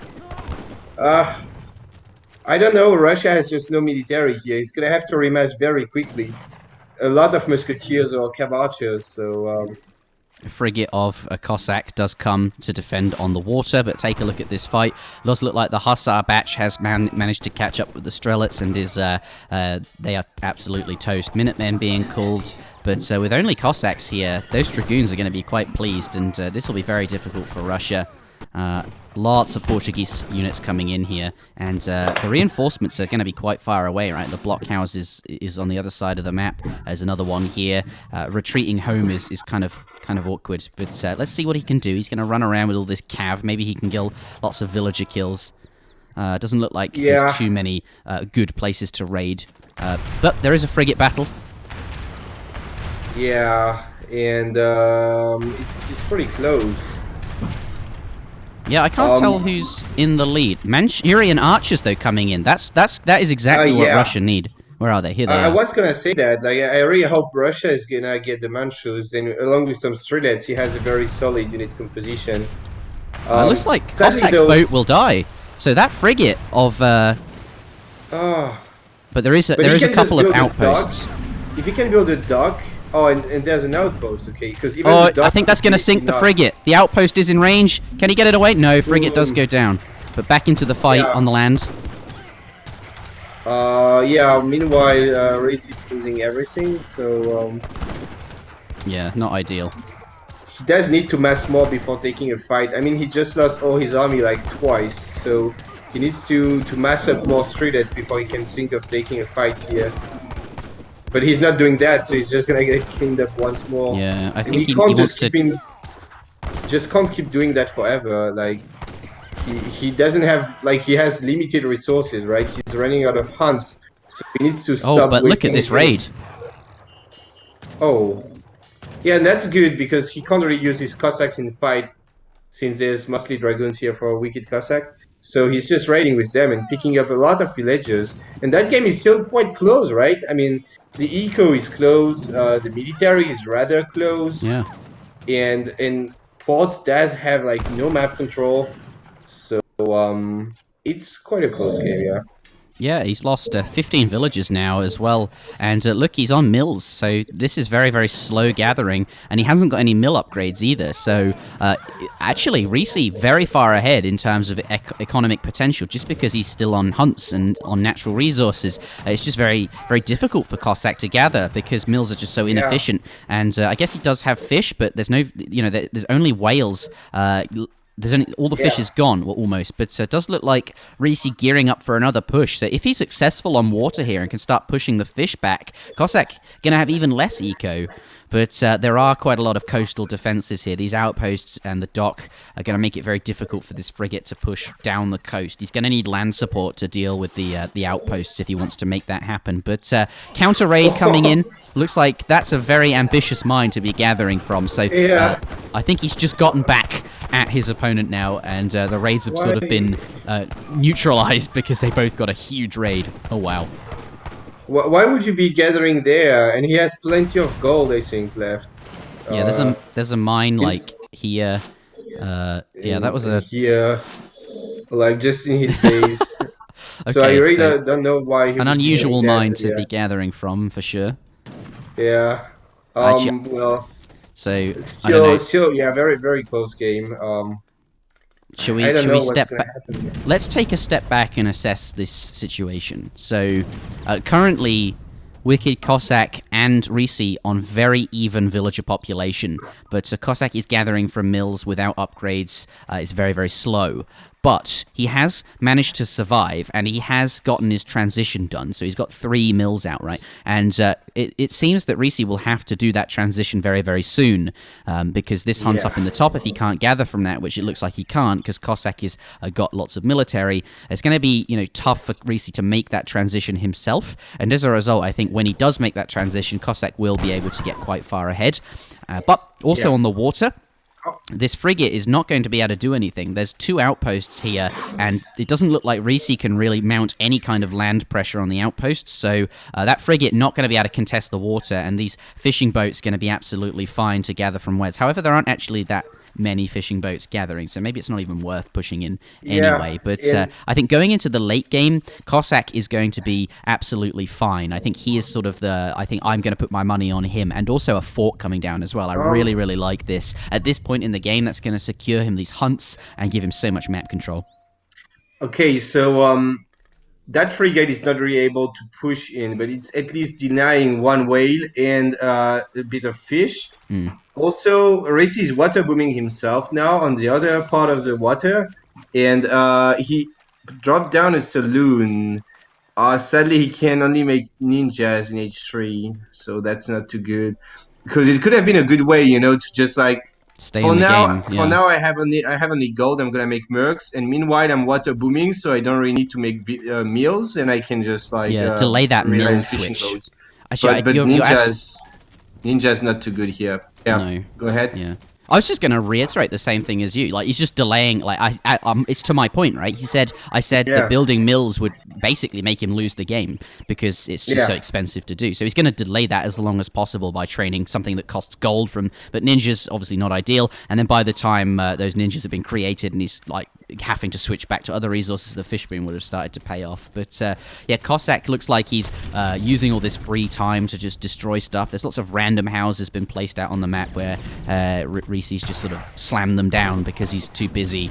Wants to, you just find a villager and slam a house down, and you don't really care where it is. Getting line of sight, to be honest, also in the chokes is pretty good. Yeah, that is actually good. But look at this. There's a few ninjas there in stealth, and they're going to be able to take out those organ guns. They're not revealing themselves just yet.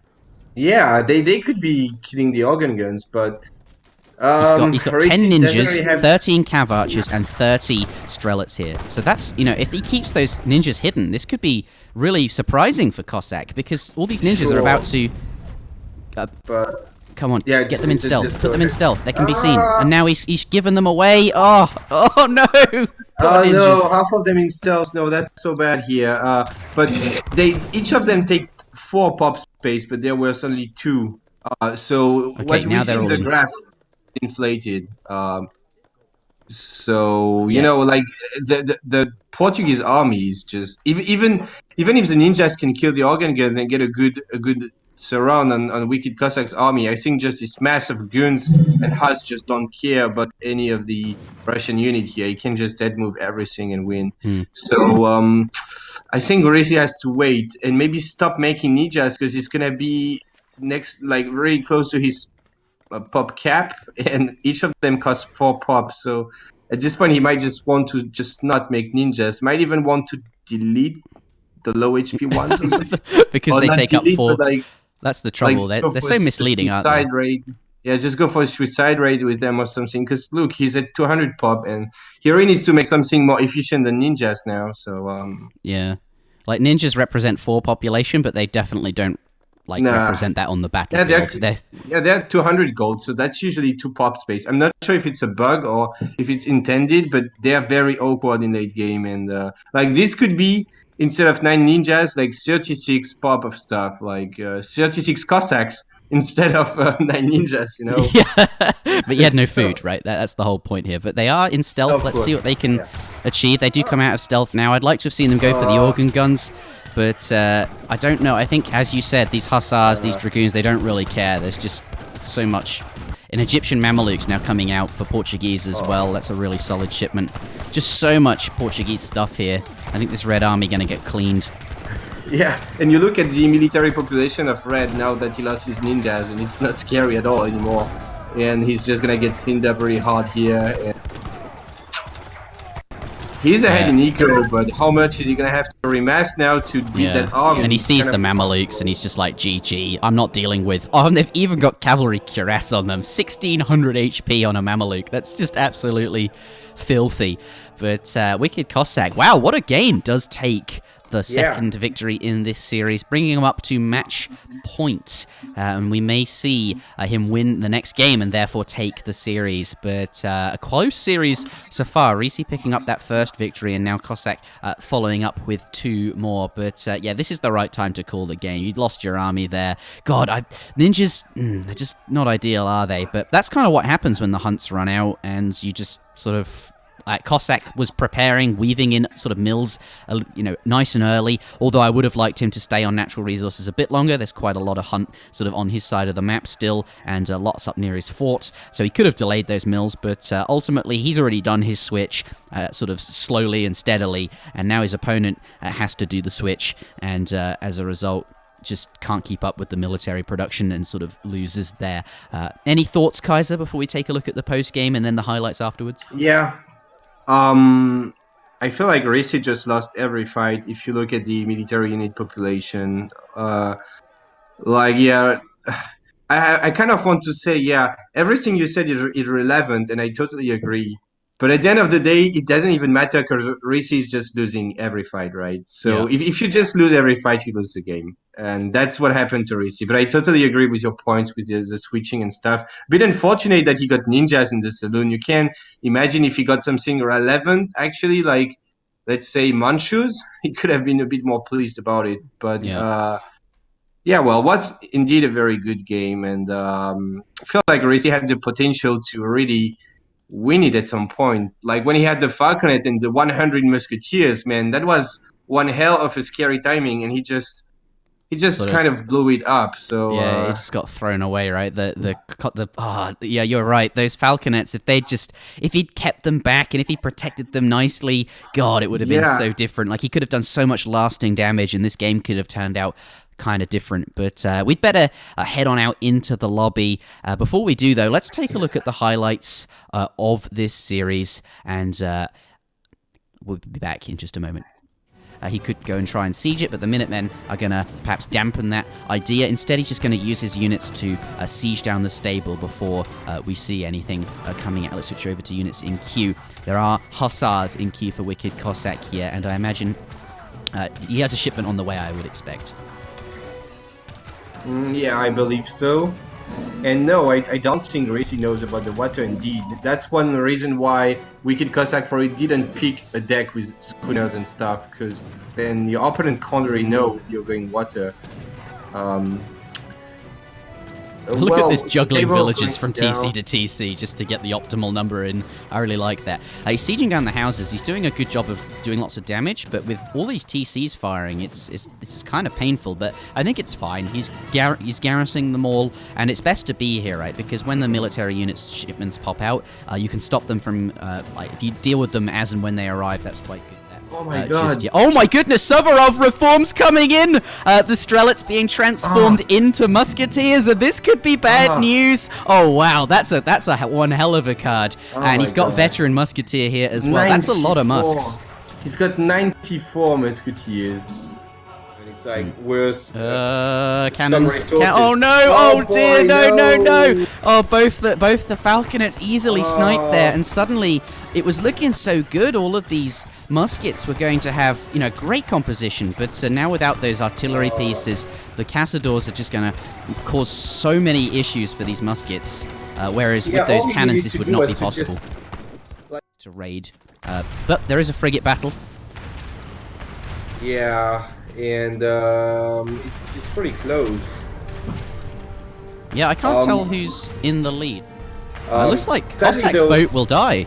So that frigate of... Oh. But there is a, But there he is a can just couple of build a outposts.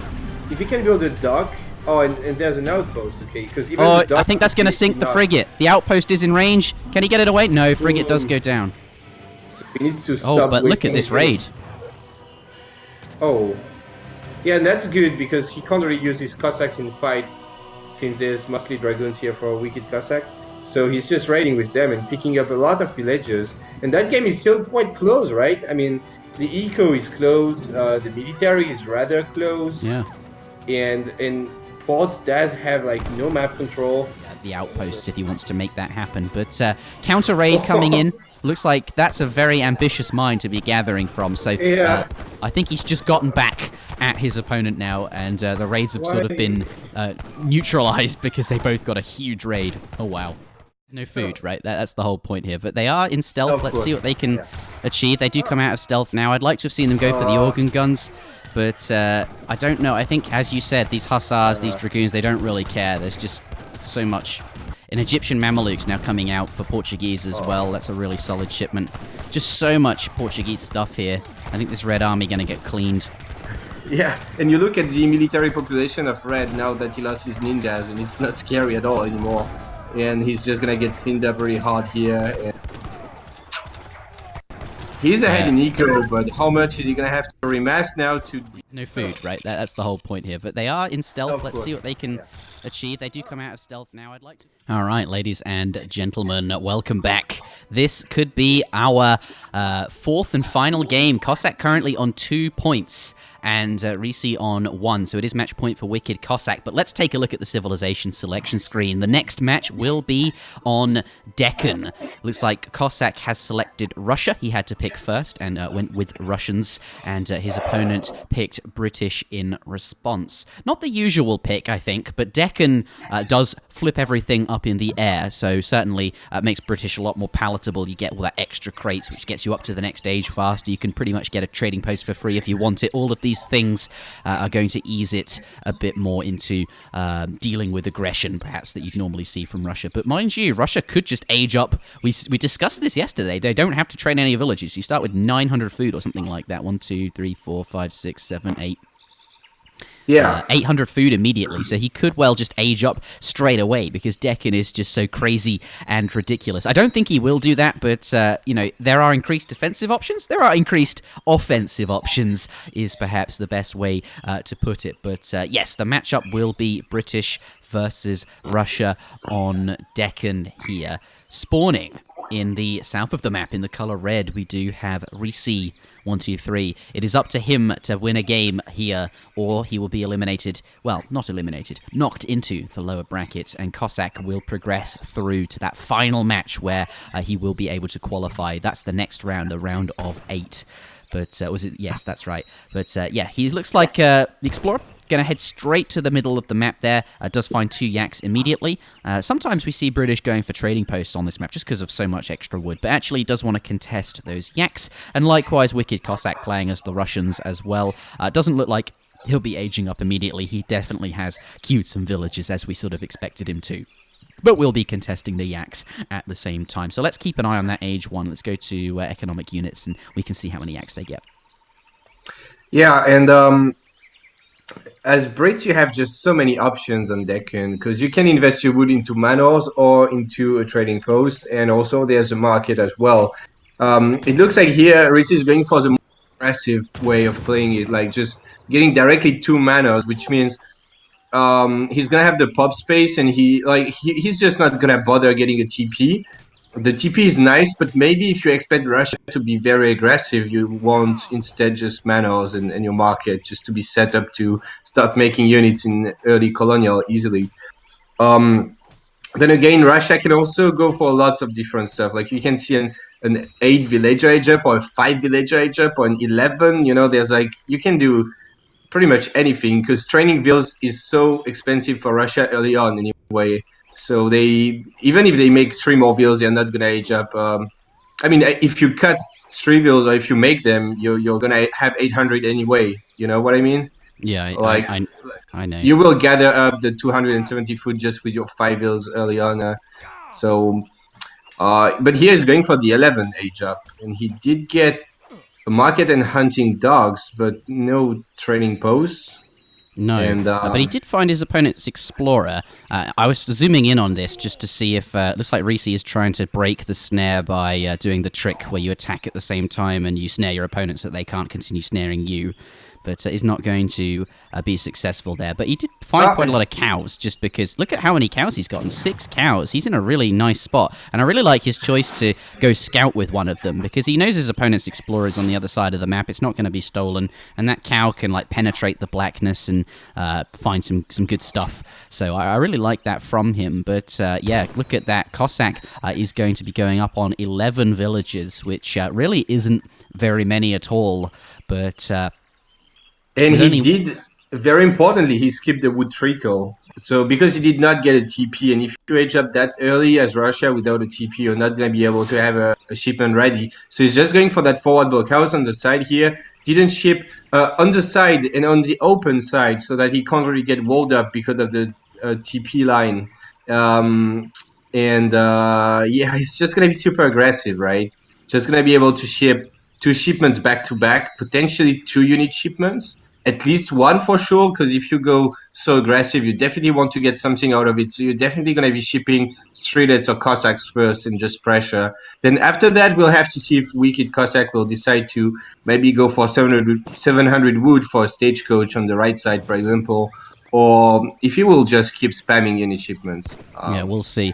He's about to hit up. The blockhouse is now constructed. 5 musketeers in queue immediately, and he will see if he sends. Doesn't look like he's going to send 5 Cossacks though, because he's not overpopped just yet. So perhaps 700 wood or something like that. No, he does have it. He got 24 pop with 11 vills, so that's 5. Five costs and 3 vills, yeah. He has 3 fewer villages, so it's not actually overpopped. Right. Usually you would be overpopped, I see. So 5 Cossacks will, and that makes a lot of sense. I was a little bit surprised about that, but no, it will be the case. 5 Cossacks and some musketeers. So looks like that town centre, outpost going up. He's not going to siege that, maybe trying to steal some of the axe. You can see Risi consolidating them nearby so they can't be stolen. But let's see what Wicked Cossack can do. We saw in the previous game, in previous games rather, that Risi kind of bled out his musketeers and didn't get too much done, but here let's see what Cossack can do. He's the one playing Russia. Cossack's now coming in. Will they find some villagers to kill? No, he's bringing back the ones on the elephants. He's going to be able to get them in his base there, but he is going to take a shot with his musketeers. Look at that villager. Is it going to go down? Yes, the musketeers and Cossacks do manage to pick it off, and there is an explorer as well that he'll be able to kill. 45 XP and deny scouting there. Villagers does come out. It's rallied to the tree. It does take half damage, but ultimately not going to go down. And okay, so he killed, I think, 1 villager there and an explorer in exchange for basically 4 musketeers, because this one's solo health. It might as well be dead. So it does kill a villager, but ultimately it doesn't seem great. A lot of damage taken. Yeah, not the best Russia could do here, probably, just because he went for musketeers, and I feel like you could maybe start Streelet. It's always a little bit risky in case there's a stable, but you don't really expect Brits to be getting a batch of 5 hussars super early or something. Although they can sometimes, but I mean, like, Streelets would have just been better here. But he went for the safe, the safe bet, just going for musketeers. And didn't achieve too much since Risi has a tower and musketeers himself. Now killing another villager, but getting some volleys. A second batch of musketeers gonna kind of trap the Cossacks here. He's gonna take some more damage, but not too much. But he does get eyes on the stable, and actually gonna kill the villager building it there. Yeah, it was a low HP one, so able to not deny the stable, but does kill a villager here. Yeah. And there's also a manor house in his base that he killed. I really like that. Whilst he was waiting for Matt to mass up and for his 13 Strelot shipment, he got to kill a house, which will make it a little bit difficult for British because he might get popped at some point. No, he's got a lot of houses. I doubt it'd be popped. But either way, it's XP for killing it, which is kind of nice. And now he's got another good timing. Going to come in here with quite a number of units. Cossacks, Strelets, Minutemen being called.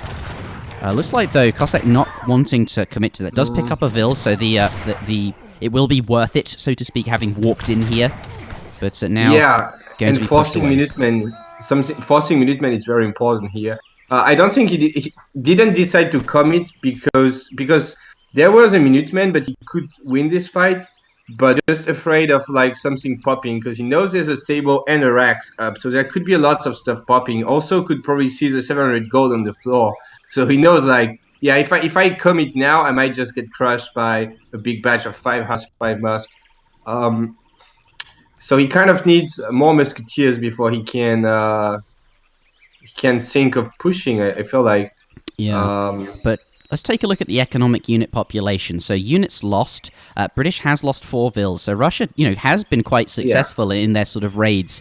And behind this, they have 17 villagers, hunting dogs, and gang saw. So no steel traps and placer mines here. Wicked Cossack a little bit far behind on his upgrades, but to be expected, really. He wanted to start really aggressive with a forward blockhouse, and he sent nothing but military unit shipments. So he's sort of lacking in those upgrades. But maybe we'll see 700 wood next, and with that, he can get lots of houses. He's nearly popped, and indeed those upgrades and perhaps a second military building as well. 700 wood, there it is, and that looks like what he's going to do. We'll keep an eye on his upgrades. But British, although he lost quite a few Vils, which is not ideal, he is still in this game, and he's got a reasonable military unit population. He's got both his barracks and stable down. He's got 2 types of units here, so he's set up. He's fine, but he's got much better upgrades, steel traps and placer mines here. So that's the assessment of the economies at the moment. And looks like Wicked Cossack going to switch gear now into something more eco-focused.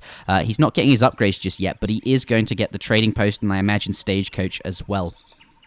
Yeah, but like he's got only 1 blockhouse, and I feel like he should be just getting a second one because now it's going to be very tough for him to hold that. I mean, he went so all in on unit shipments. Oh no, it died! Denying the TP, yeah. But to be honest, I think that's okay. I mean, Wicked should really be afraid of fighting now because Risi has just stronger units and more of them. It's just like, going for these 3 unit shipments, like 5, 4, 13, the famous all-in Russian rush, without a wood trickle. So that's also like 2.5 villages just not being there. And he did also, I think, not make Vils, right? I mean, he's on 23 Vils at 9 minutes. He has to have been skipping villages. So now he's kind of like the follow-up sucks a bit for Wicked Cossack here, and I don't know if he's going to have enough stuff to defend now. We have the fight. There's a lot of British musketeers there, and I mean, he's got a few Strelets in there, but they're so weak. I mean, they're very good against muskets, but there's quite a lot of red muskets here, and I think, having said that, though, most of the cav gone down, so maybe these Strelets are okay. 1 Hussar coming in for Risi. Like, imagine a batch of 5 at this point, and he does have quite a lot of resources in the bank. Yeah, he must have skipped a batch. God, that's kind of game-changing, isn't it? If he had 5 Hussars here, these Strelets would be so useless. He saw there were a lot of Strelets, and he really needed like a bunch of Huss here. He built his stable kind of early, right? With 700 wood, so he could have at least 10 Huss when he was pushing and just win the game, I think. But because he didn't have Huss, Russia had, like, despite having less military, had just a better unit composition because he had more Strelets and Risi didn't really have Hussars. So Russia was able to hold here, and it's kind of a close game. But there's still a second chance for Risi to try to nuke that forward position here. Still no second blockhouse and still not too many units for Russia. So I think Risi can still push, but he needs to get more Huss out. He was going to raid, and he's going to come back. And he's gonna go raid again, so he's not really sure what he's doing. But I don't know. This like British could have gone, could have had a really great fight there, as we're saying, if the 5 Cossacks. But British, he's not looking so good now. Like Russia's got plenty of stuff here, and is catching up in economy. I mean, 5 villagers has just come in, so it really that looks a lot better for British now that the 5 settlers are in. But he's actually, Russia catching up. Their civ bonus is sort of faster training villagers. He's now got his upgrades in, or gang steel traps. No placer mines just yet. I think the story really is that Cossack does not like sending steel placer mines, but 5 hussars coming in on the coin mine to raid, and because of these housing placements, I like that, getting them right behind the vills and going to force them to sort of go around the long way. These houses kind of a little bit awkward for Cossack. One villager does go down there. He's going to get them in. blocking his gold mine. Again, blocking his gold mine with high. Usually, you build your houses around the gold mine so that it's protected, right? But not like look at that. All his vills walking around the houses to gather the 700 wood, like it's so awkward. And and he's gonna have to move his villagers now because he has no safe gathering spot.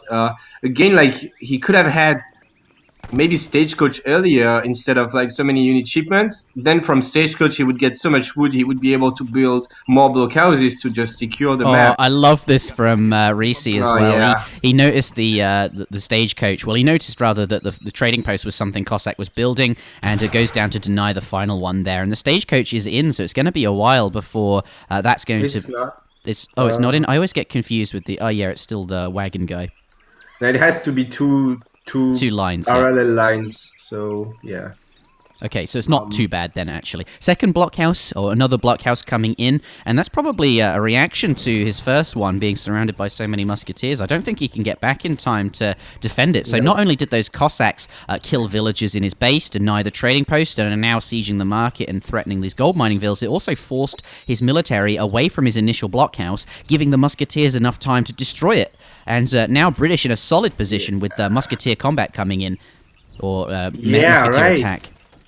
And just like no how should I say, there's just no Cossacks for Wicked Cossack, and so that's kind of sad for him, right? And there's like, because he has no Cossacks, he has to make a lot of musketeers to beat the hussars, so he has even less strength, kind of. Look at this, and a ton of villagers going to go down as well.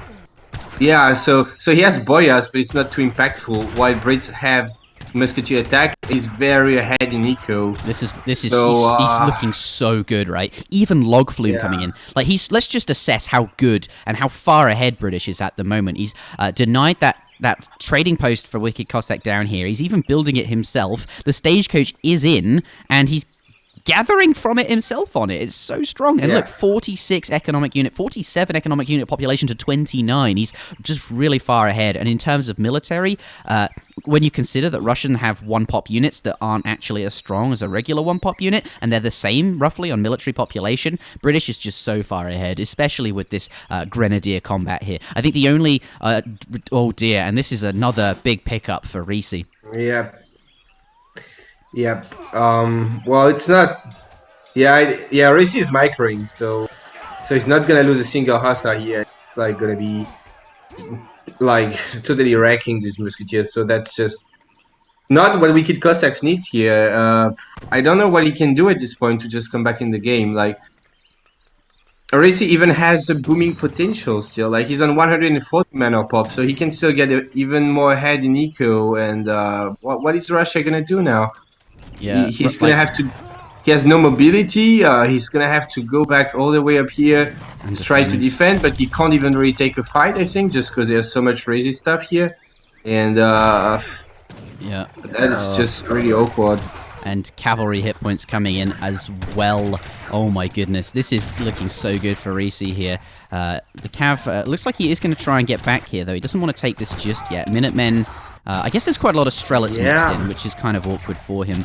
But I think he could have just jammed it in with pull trick. With Come on, Cav HP Hussars. He could have just taken that fight, but now he kind of lost a bunch of units by just walking away and getting shot by Minutemen and the infantry. So really pretty okay here for Cossack. I don't think it's enough to come back in this game, but it's a good start, I guess.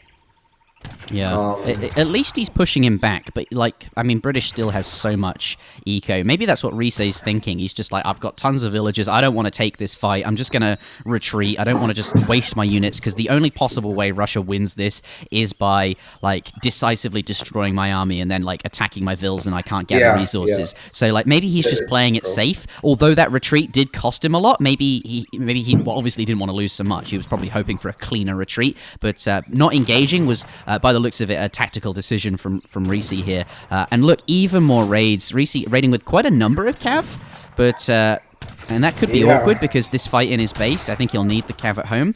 But he is getting tremendous raids and is getting tremendously good eco. I guess if Russia can just outplay and keep like raiding and like chasing the cav of Risi and stuff, then he might be coming back at some point.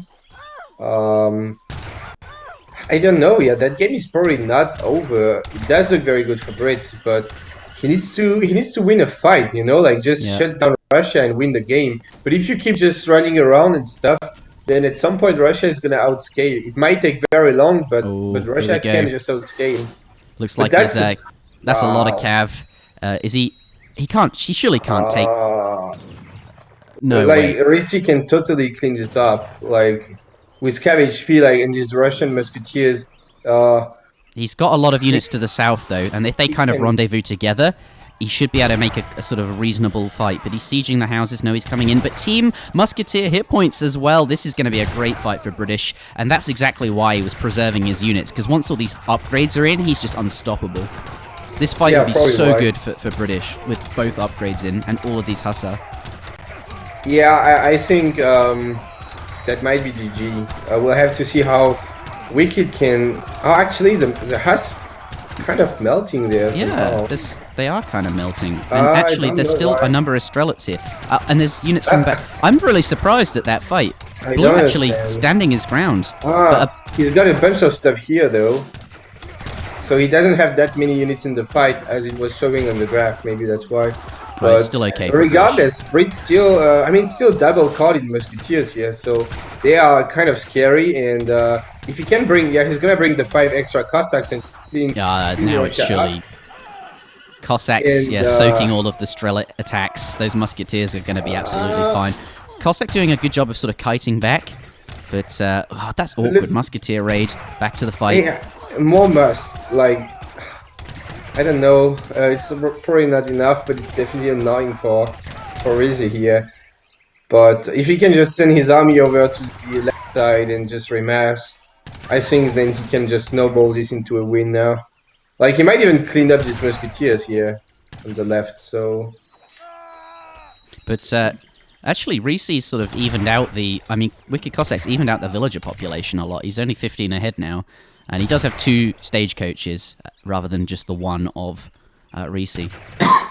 But up against double-carded Musks and a card on the Hussars, it's kind of tough. But I think both players going to have to like consider aging at some point, right? Because no one has any shipments left. They're gonna, all the age 2 shipments are going to be sort of gone. Let's take a look at British here. What has he got available? Like, basically sent both the... He's just got 600 wood left. He's got 6 longbow and that's it, right? Neither, like... He's only got 6 longbows. That's the only shipment. And that's going to be similar for Russia. He's even sending Eco Theory because he's just not got enough stuff. Yeah, it's worse for Russia because they don't have a villager shipment, and he has also advanced arsenal instead of that in the deck. So he can't really be shipping too much stuff. But at the same time, Eco Theory is a decent card, And the wood trickle, well, he just shipped it now. So that's not too horrible, I guess. And he has a cabbage HP card as well. Anyway, Risi going in here, and that doesn't look too good for Cossack.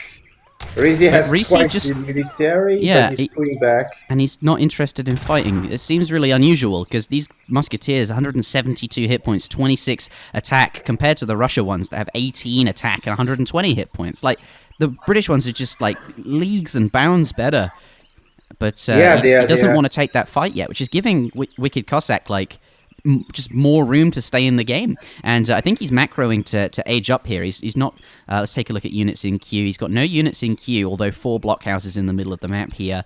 Looks like he's saving to age up. And if he can get up to the next age, that's kind of what he needs at this point, like falconets and stuff to deal with these super strong muskets. Because he can't just fight those muskets with his muskets and strelets. It's just... Oh, okay. I mean, at the same time, though, he does also need map control, so aging is a little bit risky in that regard. Both players. But I guess he's fine on berries and hold here on the right side. He has a bit of resources. And Russia is aging up himself, so not going to be a big problem here for Brits. But what I dislike about aging here is that it's just playing a bit slower, and playing slower just plays into the Russian hands at this point. Because he's going to keep making more villages than Brits, and he's gonna get really good upgrades on his units in H3 probably, like this calf combat and straight combat. Like the Russian units are very strong when they get carded by several upgrades. Yeah. So I don't like too much Risi playing it that slowly, but I think he's ahead enough that it works anyway. Like he's got more military and more economy. But just saying, at some point you have to be careful against Russia to not stretch it too much to like late game. Like it's already a 21-minute game, so you wanna be finishing it soon, as Brits here. Yeah, does take out that blockhouse on the side here.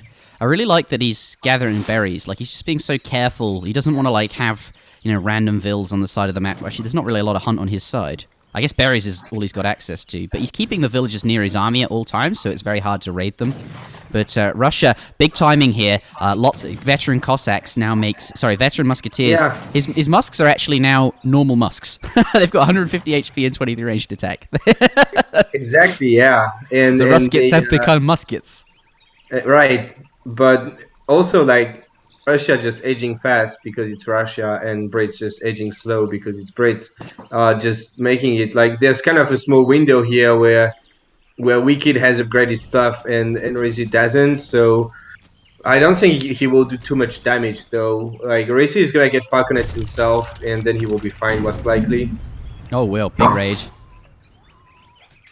Oh, rip! That guy got oh wow, absolutely nice. nailed by the, as Zach would say, by the cannons. Artillery foundry going down for Cossack here. Looks like he sort of macroed for falconet production. I wonder what it'll actually make. Falconets or maybe a culverin. He's got a culverin queue. Playing yeah, it he super could make safe. just one culverin to win the falconet war, and then add some falconets. And now the final card for these musketeers coming in. 225 hit points and 34 ranged attack on those vet musks for British. Yeah, but no falconets, so it's gonna be harder to kill the blue falconets. Then Yeah. again, he has so strong musketeers, he can probably just jam it in and one-shoot the falconets easily. Yeah, because so they he have needs- 34 attack. Like that's Absolutely disgusting. nuts, yeah. It's an H4 musketeer at this point, but Yeah, he still needs to fight, kill the falconets. even with the Falks, this fight looks so good for Brits. Like it's... Yeah, let's see if he can kill them. The Russian falconets. At the same time, WickedCossack is training 2 culverins because he expected Brits to have falconets, so he's gonna have 2 useless units there. And his own falconets are dead, and that is not looking good for him because these British musketeers are like just way stronger than the blue ones. Yeah, I wonder if he should have made 2 more falconets rather than 2 culverins, because 4 falconets probably wins the Falk War, and falconets are just more versatile than culves. And imagine what 2 extra falks would do in this fight. Although it could be risky with all those calves running around, but those 2 culves are just sitting there, just not really You're doing right, all you're that right. much. I think with 2 extra falconets, he could have just like he would be forcing Risi back right now. Like he could be using them just now or whatever, and just forcing him back. But regardless of that, it was not a very bad trade for Russia, was it? I mean, his musketeers are so much weaker, and yet he was able to kind of hold it. But I don't know why he's showing his coverings now. Yeah, get them out of there, Cossack. He's going to lose the foundry as well, and there's a bunch of vills on these berries. I think he Does he sees them. assist now? 4 Falconets coming out, though. This is really strong. That's a lot of Falcons. He does take one off pretty quick because they're in range. But 4 Falcons is going to clean up pretty quick. They've got a lot of ranged resist here, though. There's 2 Falconets coming in from the side there, but the Culverins are going to be able to deal with that. Actually, the Falcons not doing as much damage as I thought they would. They just spawned too close to the muskets, and that's an issue. But does manage to take one of the Falcons out. Very low HP on that other one there. And I think, actually, Risi, despite that pop, still has this fight here. Yeah, but at which cost? Like, this was a really good trade again for Russia, but yeah, he's just really behind. Risi can't afford to take bad trades at this point just because he's ahead, but not for long. If he keeps taking that kind of trades, I think Russia will eventually be able to maybe win the game. But yeah, still looking strong for Risi. Although, does he really want to be pushing in these all blockhouses here? No, he's gonna go back. Yeah, he kills a lot of ills there. This whole game, British... sorry, Russia... ignore that point. Okay. We'll call that AoE stop. But yeah, I mean, that raid was just painful for Russia now. Gonna have to come back again from that 50 villager gap he had earlier, you know, because of that raid. So... still looking very solid for Risi. He just needs to win a fight, you know, and it's what I was saying. That's all he needs to do, win one fight, yeah. Risi is just not able to win fights against WickedCossack, apparently, despite in game 1 he didn't win a fight, he actually just sieged down the TC, right? But he just didn't win a single fight in this series, I think. Falconet is denied. There was one in queue at the artillery foundry, but not going to be produced. It looks like British is doing okay though. Like he does have more eco, and his musketeers are just so solid that he's able to keep pushing back here. Veteran Strelets are in, but they're not like skirmishers. Like if he had Brits is really fortunate in this position because their musketeers are just so good, and the Strelets don't have really the range to be like to make musketeers bad. So the musks are still very relevant. They do have the yeah, that's true for sure. But they do have boss Street at Combat and Boya, so they are very strong, even more upgraded than the British ones for sure. But then again, yeah, it's still like if you get not enough straight heads, that really aggressive map control from Risi here, and yeah, Brits is just always in a good spot in this game, but he needs to get like enough of a convincing lead to just finish it. Yeah, I'm actually kind of thinking that, I don't know, this is so even. I kind of expected Risi to win by now, and even the score out to 2-2. And as much as I love WickedCossack, he's a great friend of mine, I'm kind of hoping Risi can find a way to win it, just to make the series 2-2. I just love seeing, close series like that. But he is going to now sneak in the final stagecoach here at the 28-minute mark, and there is certainly that. But I think Risi will win, but it might take some time because he's just playing really carefully, a bit too carefully. But that's understandable because it's a tournament. But sometimes you have to just do it, just go in and take the fight. Because if he keeps just running, it's gonna take forever. Yeah. Where's the artillery foundry? It's over here. He's got 2 falconets in queue, which is kind of what he needs. Falx is really helpful at this point, but he's bleeding out houses at this point. British just taking the opportunity to do as much damage as he can here. And British now out. 8 villages for Brit, so he's even more ahead in it. Although now that WickedCossack has a straight TP stagecoach, it's a bit mitigating that eco gap. So I'm not sure. Like I could see WickedCossack winning this game at some point, but it's definitely still quite Risi favored. But he needs to do something, like he's just so scared. And when you wait too much, this happens. Like you just start like Russia just being Russia and sending Opries, just like spamming units for free because their units are so get caught, so cheap. Yeah, he did get caught. That's Oprishnik's so like 23 times 3 versus the villagers there, and 6 Oprishniks are arriving as a shipment as well. Just now, where are they at? Let's see if we can find them on the map. But Oprishnik's running around is so dangerous, right? Like, having Vils on these kind of mines, like, I think at this point, like, Oprishniks are out, you almost just build outposts on absolutely everything you're gathering from, or perhaps just go home and start building mills and plantations. But that's exactly what Russia wants you to do. Here they are, 6 And he's got more of them on the way, but there's a... Okay, no. Now it's going... Oh, they're affected by boyars as well. I guess I never really think about that, because you so rarely see... Oh, yeah, they are. Yeah. Yeah. But he's doing a good job with his cav. He is catching them all up. Really strong. Like, operas can get upgraded a lot, but it's not really relevant in fights, but they do have insane siege and insane attack against villages when they get these upgrades in. But anyway, yeah, I mean... Yeah, I like this a lot. He's building walls, and that's just such a good response to the Oprishniks. Just, like, make your villagers safe, because Oprishniks can just clean you up so fast. But second TC coming in from Russia on this side here. There's 1,000 gold and some berries that he can claim. Yeah. So if he can get away with that and train more Bills, he will outscale Brits at some point. So again, Risi needs to make something happen and stop like sitting. The walls are nice against operas for sure, but you can't just sit there behind these walls and just wait. You have to make something happen at the same time. He needs to just push now. Looks like not too much. Risi's teching into longbows now, veteran longbow in, and he's got the arsenal as well. Let's take a look at TBR. Yeah, infantry breastplate coming in, so he recognizes it's time for perhaps a unit switch to add to his composition. But this is looking like a scary push from Russia. There's a lot of Falks there.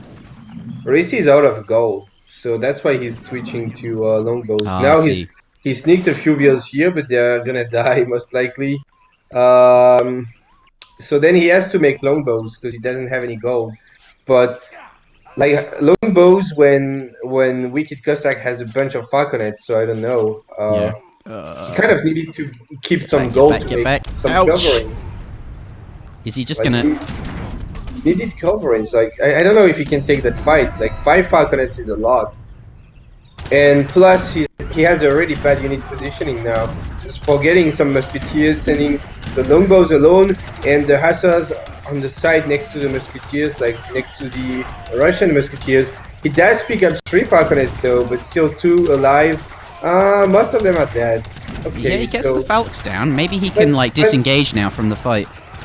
Yeah, because that's a good trade for WickedCossack here. Oh, I mean, shit. Risi was on 200 pop, and now Wicked, well, his operas are getting caught, but he did kill a few bills, I guess. And now, what do we have here? Same eco, if you take the stagecoach into account. It's roughly the same eco. And Russia has also kind of the same military. So now it's a rather even game, and Russia also having a second TC. So, you know, Risi is maybe just throwing the game here. He needed 2 coverings, probably. He doesn't have a foundry. Let's take a look at.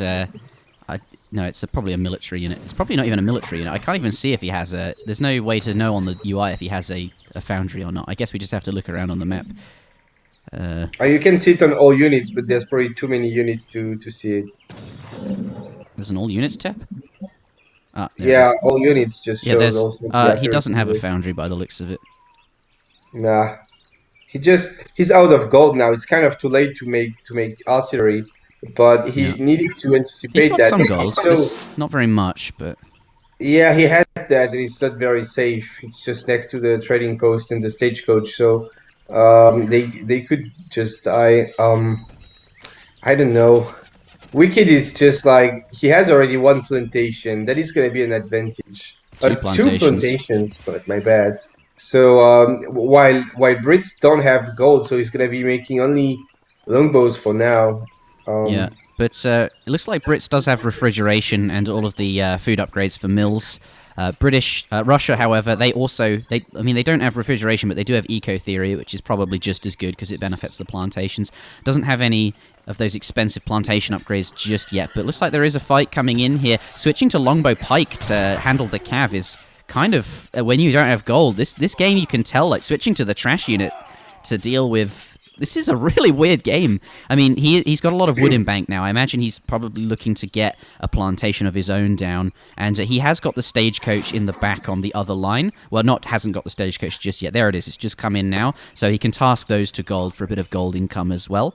But the only gold left on the map is basically gone. 200 for him here, and there's 800 gold over here.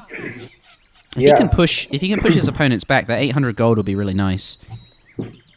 Yeah, definitely.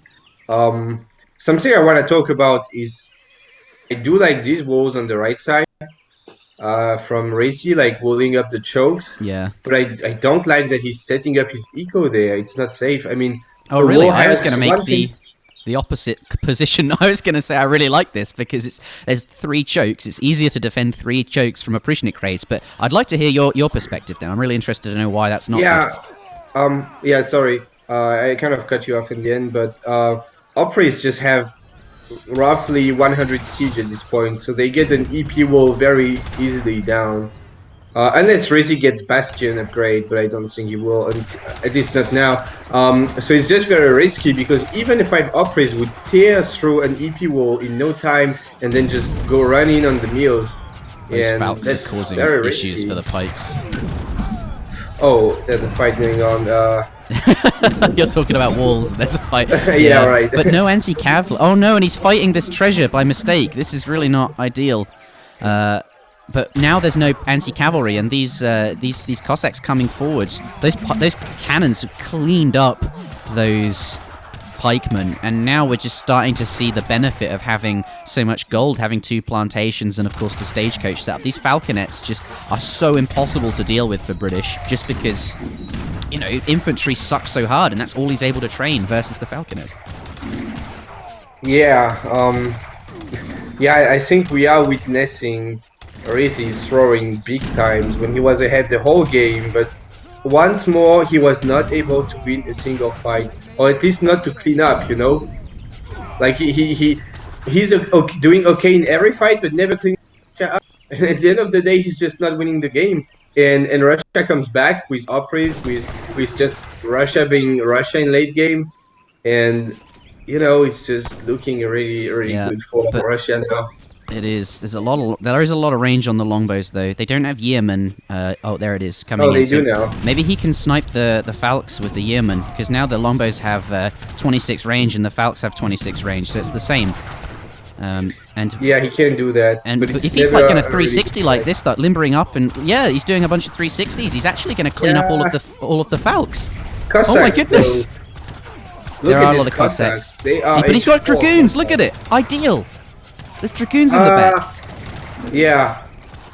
And the so point many is that Cossacks Cossack is sieging down the market instead of fighting, because I think he could just be winning the fight now, but he's just sieging. And they have cav combat on these goons as well, so they're actually quite strong, but he is going to take out a considerable number of longbow before these goons are strong, but the Cossacks have boyas and cav combat, and they're just even better.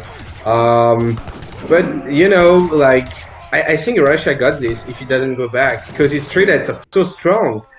Double-carded treadettes against longbows with just like more range, which doesn't matter in a fight, and just 10% HP from the arsenal. So I think Russia could have gone in, but he's going back. Yeah, but anyway, we can see that now. He wants to meet up with the rest of his army in a big batch of pops. Like, he's got, what, 8 military buildings here? Maybe he just had like a bunch of pops and wanted to meet up with the army before pushing in. But Risi's still in this, and let's take a look at his plantation count.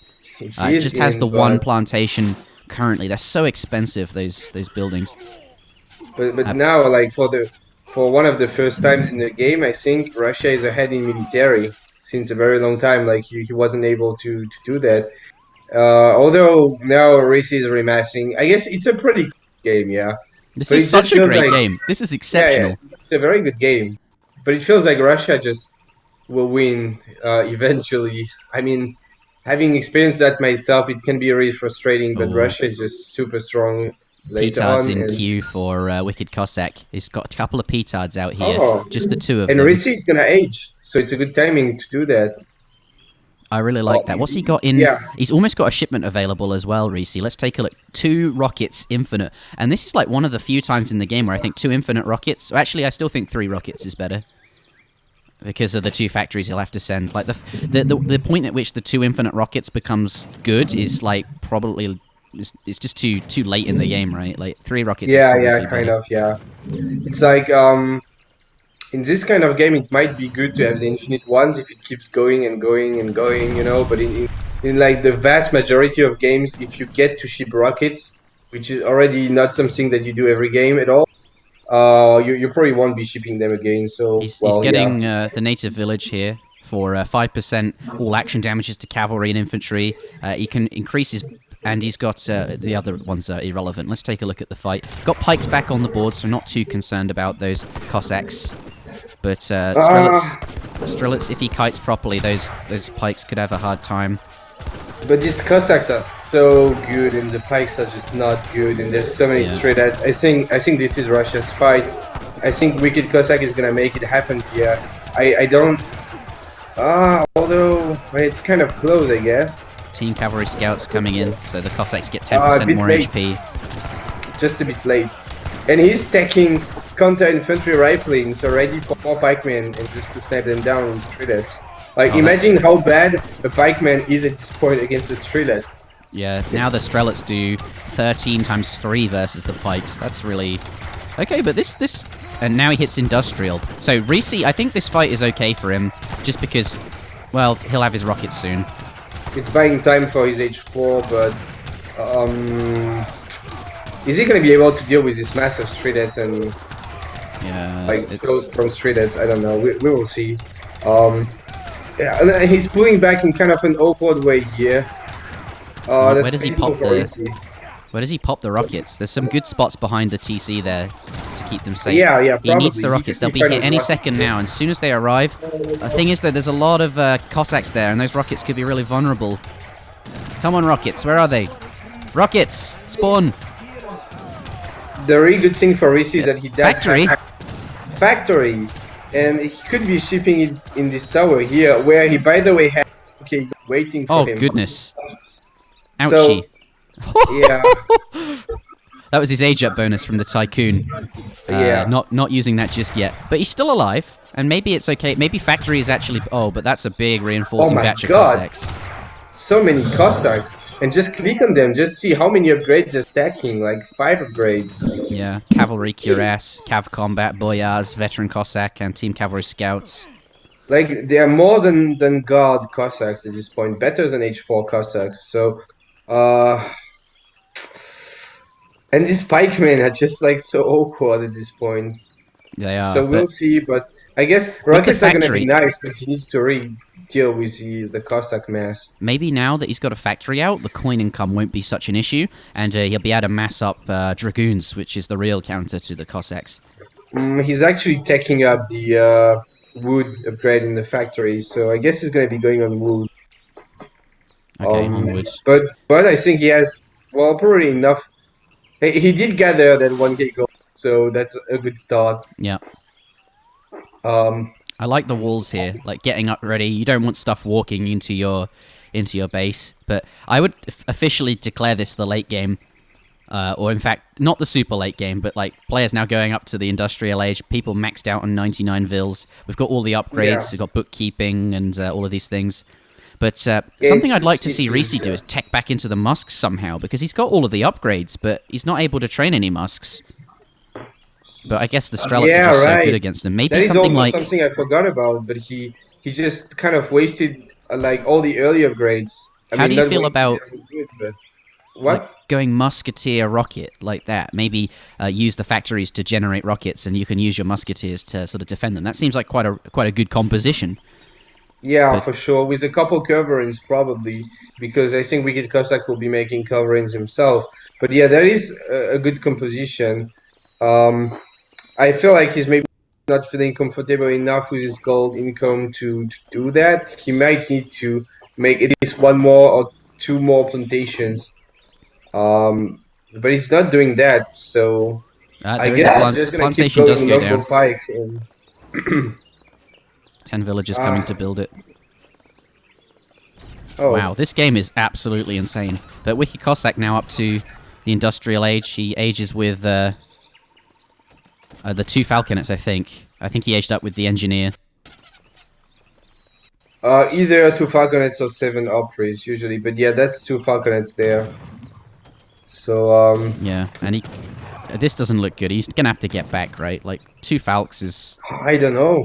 2 falc's gonna help, and he's got so many Cossacks, and most of his guard upgrades coming in. No, I mean think. for British. It's not good for British. Oh You yeah, can't- right. He has to go back, I think. He's gonna go back. That second and factory he's- is now out though, and he is tacking. He's taking steam power, so that's the gold upgrade. Yeah, and the Cossacks have more attack than the Hussars, although they are god Cossacks. But yeah, the stats on these Cossacks are just insane. God, And this is so many times I've thought this is Russia about to win the game, but I'm gonna say it again. Yeah, I think now it really is because he's got really like Guard super Dragoon though, upgraded units. and Yeah, Guard Guard Cossack. Dragoon's coming in clutch. And now it's probably gonna be a very long game. But like- this is a great game. I'm really pleased with this. Yeah, for sure. But I mean, like, Russia is probably not gonna win here. Like, he's gonna get a good fight, but I think the goons will just clean up the Cossacks and... Yeah, I mean they're pretty good goons. They've got Cav combat and Dragoon and Cav HP, and they're Guard Dragoons with ranged cavalry cuirass. And he's got the Yoga upgrade as well, which is going to give the Cav 5% more attack. Yeah, but he does... Well, if you look at the military now, it's 80 to almost nothing, but now he's popping more goons. Yeah. And but 2 he rockets can't will surely make- be his can't next make too shipment. many goons. He needs also something to deal with the Strelets here, so... Yeah, and then the answer to the Strelets is rockets, but he doesn't want to make any. Yeah, and also Wicked has 2 coverings, so Oh, that's true. That's kind of it awkward. would be like it would be tricky, but I think we might see the end of it. In fact, the one time where I say it's not GG, it's gonna be GG. Yeah. But Oh god. like this looks just Okay, so scary. this looks really tough now. He's standing on top of the plantation, but big Oh. pop of, but that's gonna swing it. Big pop of Hussar. This game is so back and forth, and these Huss, they're not guard though. They're not guard Yeah, Hussar, they're but not God. they do have good stats from the upgrades. But mind you, every unit is upgraded with cards at this point, so who cares? He's gonna find a couple of Hussars on top of the artillery though. But, you know, guard or not, they are going to swing it, but reinforcing batch of Strelets and Cossacks. Yeah, with the extra Cossacks, it's gonna be close.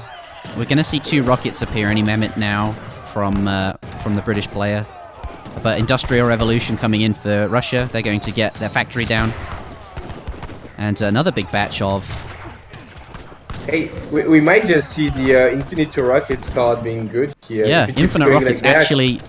I take it Yeah. back. Infinite Rockets is now considerably better than 3 rockets. It's at the 50-minute mark, guys. If you get to that point, 2 rockets, infinite better is better than 3 rockets.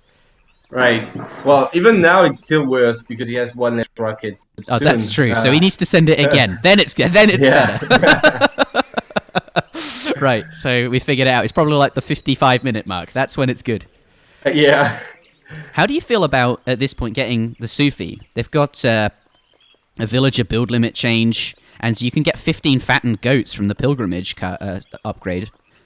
I think whenever you reach like 30 minutes, it's very, very good to get the Sufi because you get the goats. So it Yeah, I just think pays they've off forgotten about it. for the trading post and for the upgrade very easily. Just Whenever getting I these cast goats. with Maito, he gets so upset about Yeah. no one going for Sufi. Like, there's 15 goats in there, guys, and 10 extra villages you can train.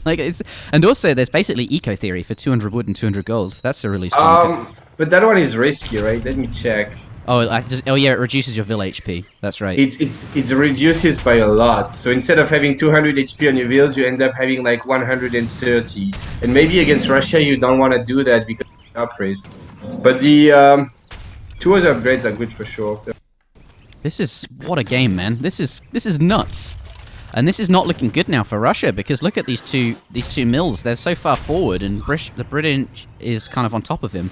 And Wicked Cossack, he's stacking a lot of food there. It feels like his factory's coming out later than his opponents, and as a result, he's just sort of, or is it because he's got loads of artillery in queue? I don't know. Maybe both. But he's got a lot of food and not much gold. And at this point in the game, it can be really hard to balance your food and gold income just because plantations are so expensive. Yeah, it is kind of hard to macro at this point.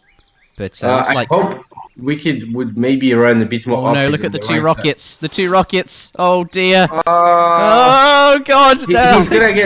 He's gonna get some value out of them by killing Cossacks, but definitely a good trade for Russia here. Oh dear, that kind of sucks. That's awkward. But look at this, Honored Tiger Claw coming in as well. He's at 200 pop, so it makes sense to be adding in extra units that you wouldn't normally be able to get. Trying to build a wall, but that's going to go down. And now suddenly without those rockets, I'm kind of feeling back in Russia again. Look at this, all the wood gone, and now people starting to come into the middle of the map for wood. Yeah, that's also going to be a problem at some point. Deccan is known to have not too much wood, like in Treaty, you know that. But anyway, there's a fight. Musketeers from Wicked not being upgraded, and I'm not sure why you would want to make Musketeers anyway at this point as Russia, because Cavarchos are just better. Well, he wants to spend his food down. And like I said earlier, he's got tons of food, right, but not much gold, and Musketeers cost exactly that. I guess, yeah, but Cavarchos also cost a lot of food, so... Okay, fair. Although they do cost a bit more gold than Russian Musketeers, but... Yeah, well... going down for the British. Yeah, that's just so late game stuff. Also, Risi adding a lot of walls in the middle of the map, and now finally we have Wicked raiding on the right side, but well, Opries are of course better at doing that. But still, it's going to be very annoying for Brits here. This is such a good card to have at this point now. Like, imagine, like, as like, Russia just doesn't have that same thing. They got the, like, now, like, all Russia can send is, like, crappy Age 3 and Age 2 stuff, but every time British gets a shipment, they can send 2 rockets, which is so much value. They're just, it's not quite like sending 2 rockets infinitely. Russia still has Advanced Arsenal, which is a very good card at this point. And his second factory? Oh, wow, he still didn't have that. Okay. Does that just come in? I guess the XP curves are so slow, but yeah, second factory now in for... Oh, it looks like 109 economic unit population. I thought for a moment he had more than 99 vills, but it's actually the factory. God, I really hope someone builds the Sufi Mosque. That's such a strong thing to get at this point. Look at this, though. Tiger Claws coming forward to raid the wood villages. Oh, and we have Risi clicking into Imperial. It's officially treaty now. Officially treaty. Without all of the upgrades, yeah. Yeah, they will probably soon get the Bastion upgrade as well. Because, like, if, let's say WickedCossack starts sending Opries on the right side, then Risi is gonna get the upgraded walls. And then it's gonna be a really treaty. Yeah, Rocket died, and just so many Dragoons here, kind of countering everything from Russia. Yeah, and Risi's... Yeah, Risi could start, like, look at his food count and gold count. I think this is a perfect time to switch back into Musketeers. Yeah, he could do that as well. But he's doing he still needs the upgrade for the Musks. These Cavarchos are very strong. Yeah. But the British Guns are super strong as well, and the Ruskets are kind of the only bad unit here. Like, the Russian Musketeers at this point are really not good. Yeah. So, Risi is gonna get away with aging. He's gonna pull back a little bit, but he can remass just a bunch of whatever unit and just be okay here, I think. I really like this, though. I mean, well, not the fact that he's clearing up, but the fact that he's got the Oprishniks. They're going to tear through walls. I'd love to see him go straight over here and just, like, batter a hole in the wall and, like, scare all these mill villagers away. But he is adding in a town center, so at least he's got a garrison point. Back to the fight, though. One horse artillery fighting the Ruskets. Oh, yeah, that's gonna be nice behind the wall. And now guard longbowmen.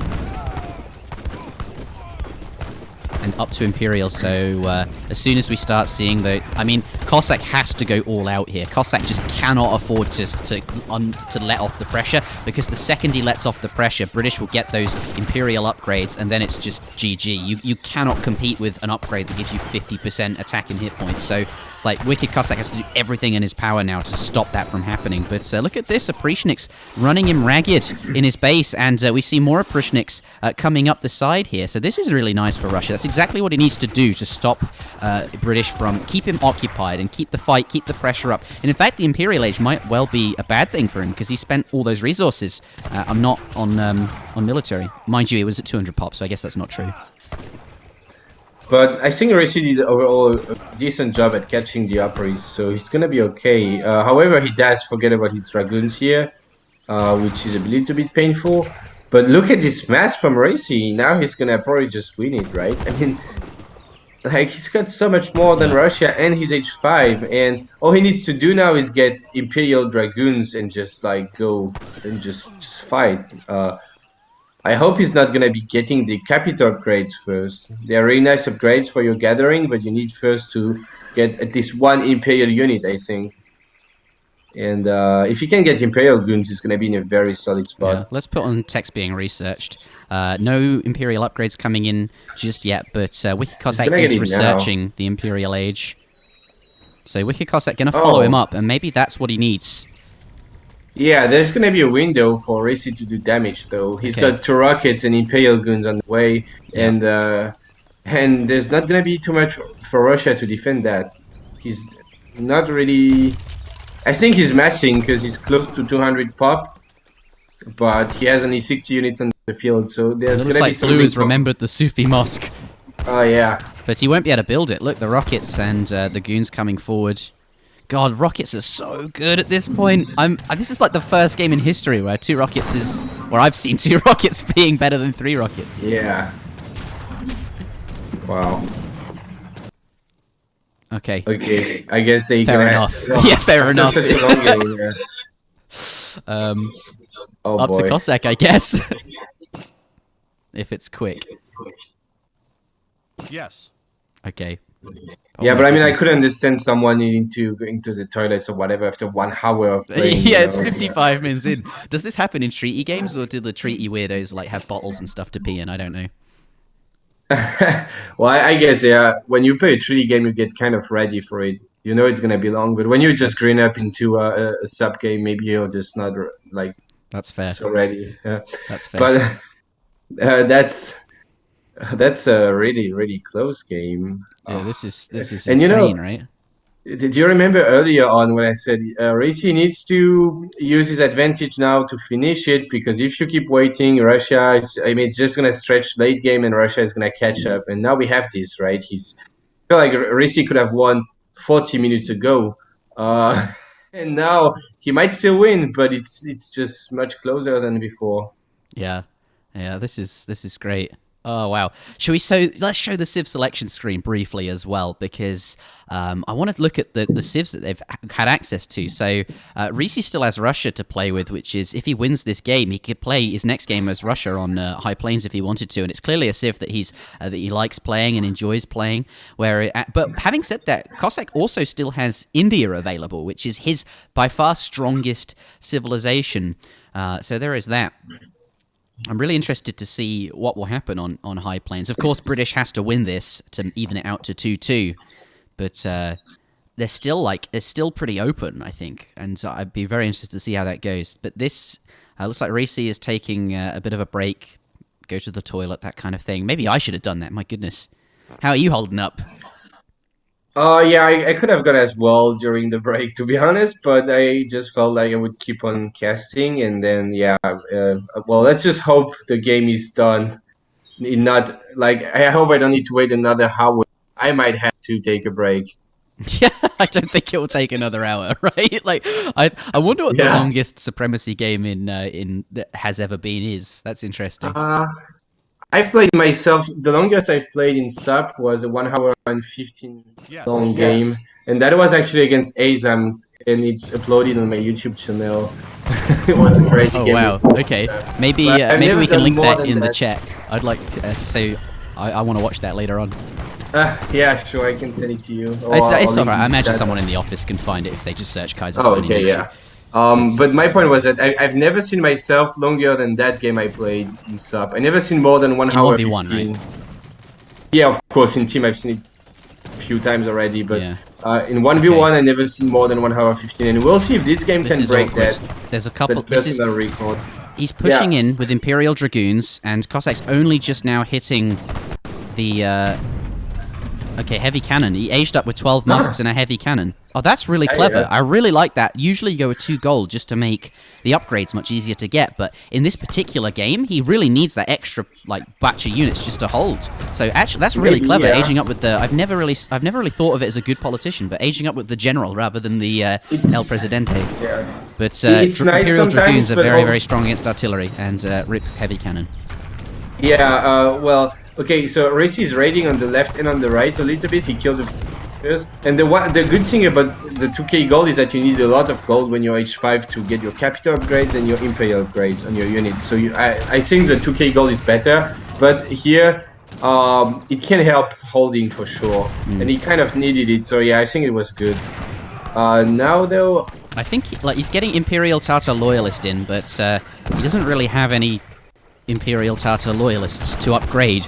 But, this is a very strong upgrade for Russia. We have got 622 hit points on a unit now. That's absolutely ridiculous, and 30 ranged attack as well. Yeah, right. Well, that... I don't know... Yeah, I don't know why he upgraded to Imperial. He's... Kavachas, maybe he's just gonna be training more of them now. Yeah. Also, I wonder if any of these 2 heavy players cannons. have the fast training tax from the church. Is very important at this point. You need to be flexible, be able to pop like lots of units really quick. But I don't think they have the church upgrades to train units faster, so that's a bit... Oh, the British Risi does, but not yeah. Wicked. Not Wicked, so... Yeah. Wicked not gonna be able to be super reactive here with his military buildings. Yeah. And the the rockets. Tartars being split off to kill off the rockets. That's really nice. Just sort of being left there. But still, the trading post left abandoned, and the Sufi have some exceptional upgrades in there. 15 fattened goats and the villager population limit. 10 extra vills could be really, really helpful. Yeah, the goats are probably not too relevant now because they have insane eco. But it's kind of like a middle game thing you get when you run out of hunts and you just pop a bunch of goats. It's really strong. But yeah, the other upgrade, whatever, yeah, the extra villages could be nice. That's right. But then again, as Russia, that's the big wood upgrade, I guess. Yeah, deforestation coming in and excessive taxation as well. So both players getting their capital upgrades at this point to sustain super late game. But there's not a lot of wood left. Like, let's take a look. The only wood left on the map is on in the center here. There's a few, like, Risi is gathering from it. 2 heavy cannons. Not going to be super good against dragoons, but except that guy. 2 rockets coming in, though. God, he sent... That's such a good shipment. And now the Strelet's going to have to get back. Yeah. The shipment is paying off for sure here. And WickedCossack is just a bit late on everything in this game. He's always in an okay spot, but always behind Risi, just aging later than him, and shipping his factories later, everything. And now, like, I don't... Man, this could be such a long game. I mean, like, I don't know if one of these are going to be able to get a commanding lead anytime soon. So, Imperial... And now we do have Bastion Strelets. upgrades on both sides, so... Imperial Strelets coming in. These are going to be, like, perhaps the most efficient unit to mankind. Let's take a look at their stats when they're in. Going from 16 ranged attack and 149 hit points to 21 ranged attack and 193 hit points. I like the fact that Risi is on top of creating Tiger Claws, just on top of it, adding extra units in on top of his 200 pop. Yeah, that's definitely good. I don't know if Russia is going to be able to win that.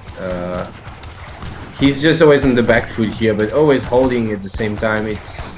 I don't really know what to say anymore about that game, to be honest. It's fine. It gets to that point, and the insights you can make are sort of gone, because it's just like a big war of attrition at this point. We can only do color commentary. Looks like where you say people are pushing in and pushing back, and what can you do? Oh, Rogers Rangers. No, mass cavalry. Sorry, it looked like I was like, what the hell? How did he have advanced church? Yeah, he doesn't have the church card in deck, so he couldn't do that. And finally, Advanced Arsenal coming in for Russia, so he could get really insane 3-dets. We could talk Like about crazy 3-dets. Yeah. things that we would like to see. Like, this fight is sort of back and forth constantly. We'd like to see the Sufi Mosque. We'd like to see Aprishnik raids trying to, like, batter down these walls, although that'd be really hard now with Bastion. I'd like to see the train upgrade on that particular trade route. Yeah, it probably pays off at some point. It's very slow, but it should pay off eventually. And since it's such a long game, the train is good, yeah. Yeah, but now Risi, for the first time, put close to the Russian eco. Literally, I think the first time in the game that he's actually getting close to pushing the eco of WickedCossack there. And he does need forward military buildings, but just as I'm saying it, he's dropping down a front stable. Need a little bit more than one building, but if he can start like FBing here, it could be tricky for Russia. But he now getting pushed back. Russia might deny the stable because there's so much walking time for Risi here. It gives a bit of a window to WickedCossack to defend, and he's bringing in a bunch of hussars, but there's just so many Kavachas. Yeah, they're not going to be able to make much ground, are they? And I kind of like having the Cav Archers in front. It's so unusual to see that, but they have so many hit points and a 30% melee resist that you do sort of want them in front, which is sort of atypical to your traditional, goon skirm, how you would normally fight with them.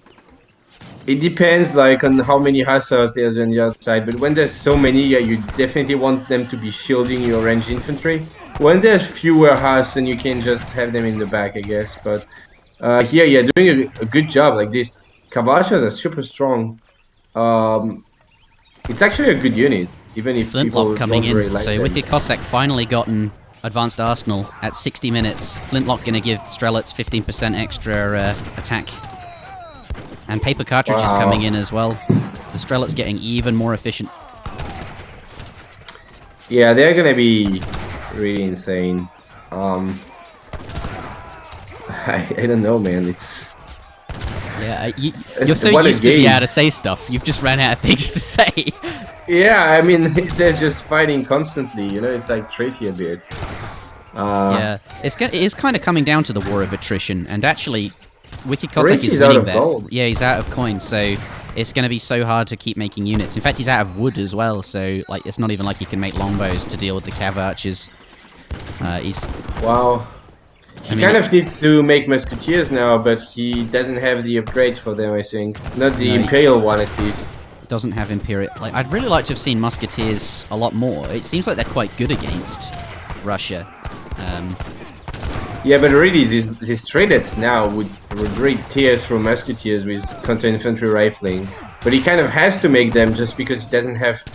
He has the macro for musketeers now. And he needs to stop making these tiger claws, because they are nice when you have 200 pop and you're stacking resources and you don't know what to do with your resources. But when you're short on resources like now, you don't want to be training these gnats because they're not super strong. Yeah, the gnat's not very good at this point.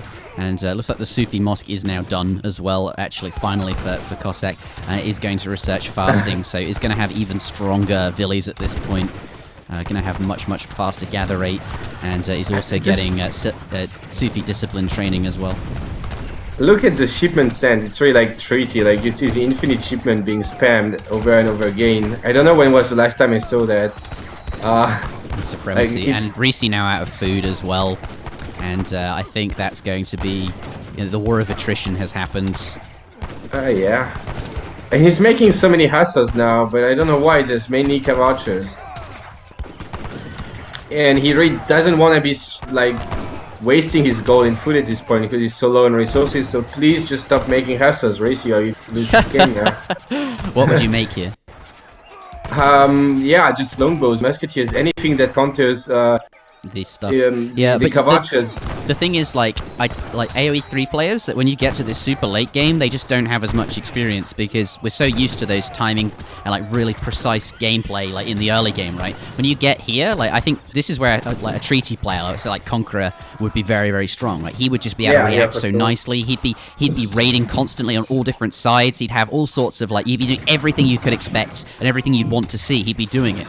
But Risi and WickedCossack, they're much more experienced in that sort of colonial fortress industrial age. When you get to this super late game, I would expect to see a lot more from Conqueror, but still, win because eco card. Yeah, well, that's the thing. Like do Russia just scale better? They got eco theory, they got royal mints and refrigeration. That could well be why Cossacks doing so well. Let's take a look at here, but having the British. Yeah, the British don't have royal mint or eco theory, so like Russia just have a much better eco because of the cards that they have in their deck, and that just Russia does outscale British in the late game, and that's like a decision you have to make when building your deck here. And look, Cossack has 3 shipments available. He's not sending any because they're just like, well, who cares? They're just so pointless at this point. You can ship crates though, because crates don't take pop space. So if you ship like 1k wood, 700 wood, 600 wood, 700 gold, it's quite a lot of resources, even at this point, to be honest. Okay, well, he should send them for sure. But, surprisingly, British still in this and still okay. And actually, his resource pile is starting to get back up again, having said that he's just queued a bunch of units and his food's dropped down. But he's hanging in here, but really not having refrigeration and eco theory. Well, British don't get eco theory. It's just not a card that they have. This is a really troublesome point for him. Like you were saying, you sort of have to end the game earlier. You can't let it get to this point.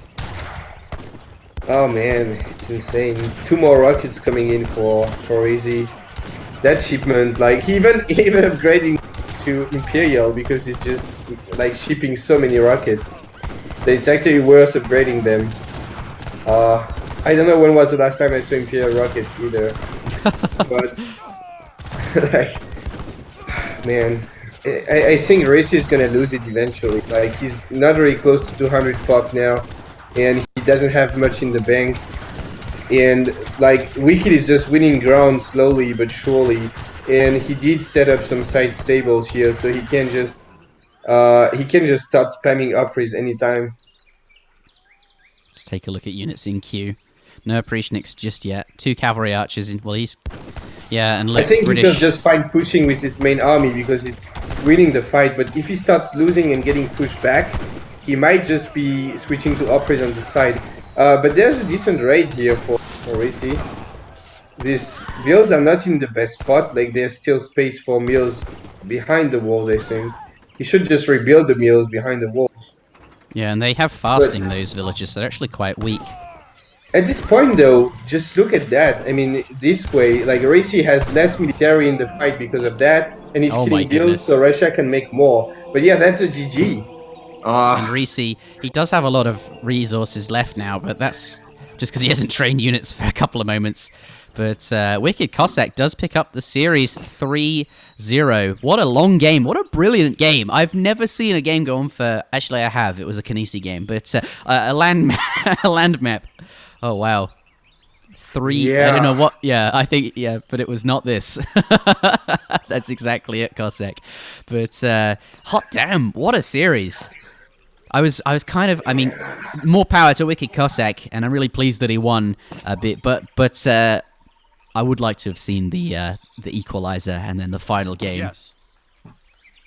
Yeah, well, I don't really have words for this series. It was really, like WickedCossack said, a strange series a bit, but a good series for sure. Yeah, a very good series. That was very entertaining, and I think that's the longest game ever casted on in an ESOC or Escape tournament in Jeff on PS3, right? I mean.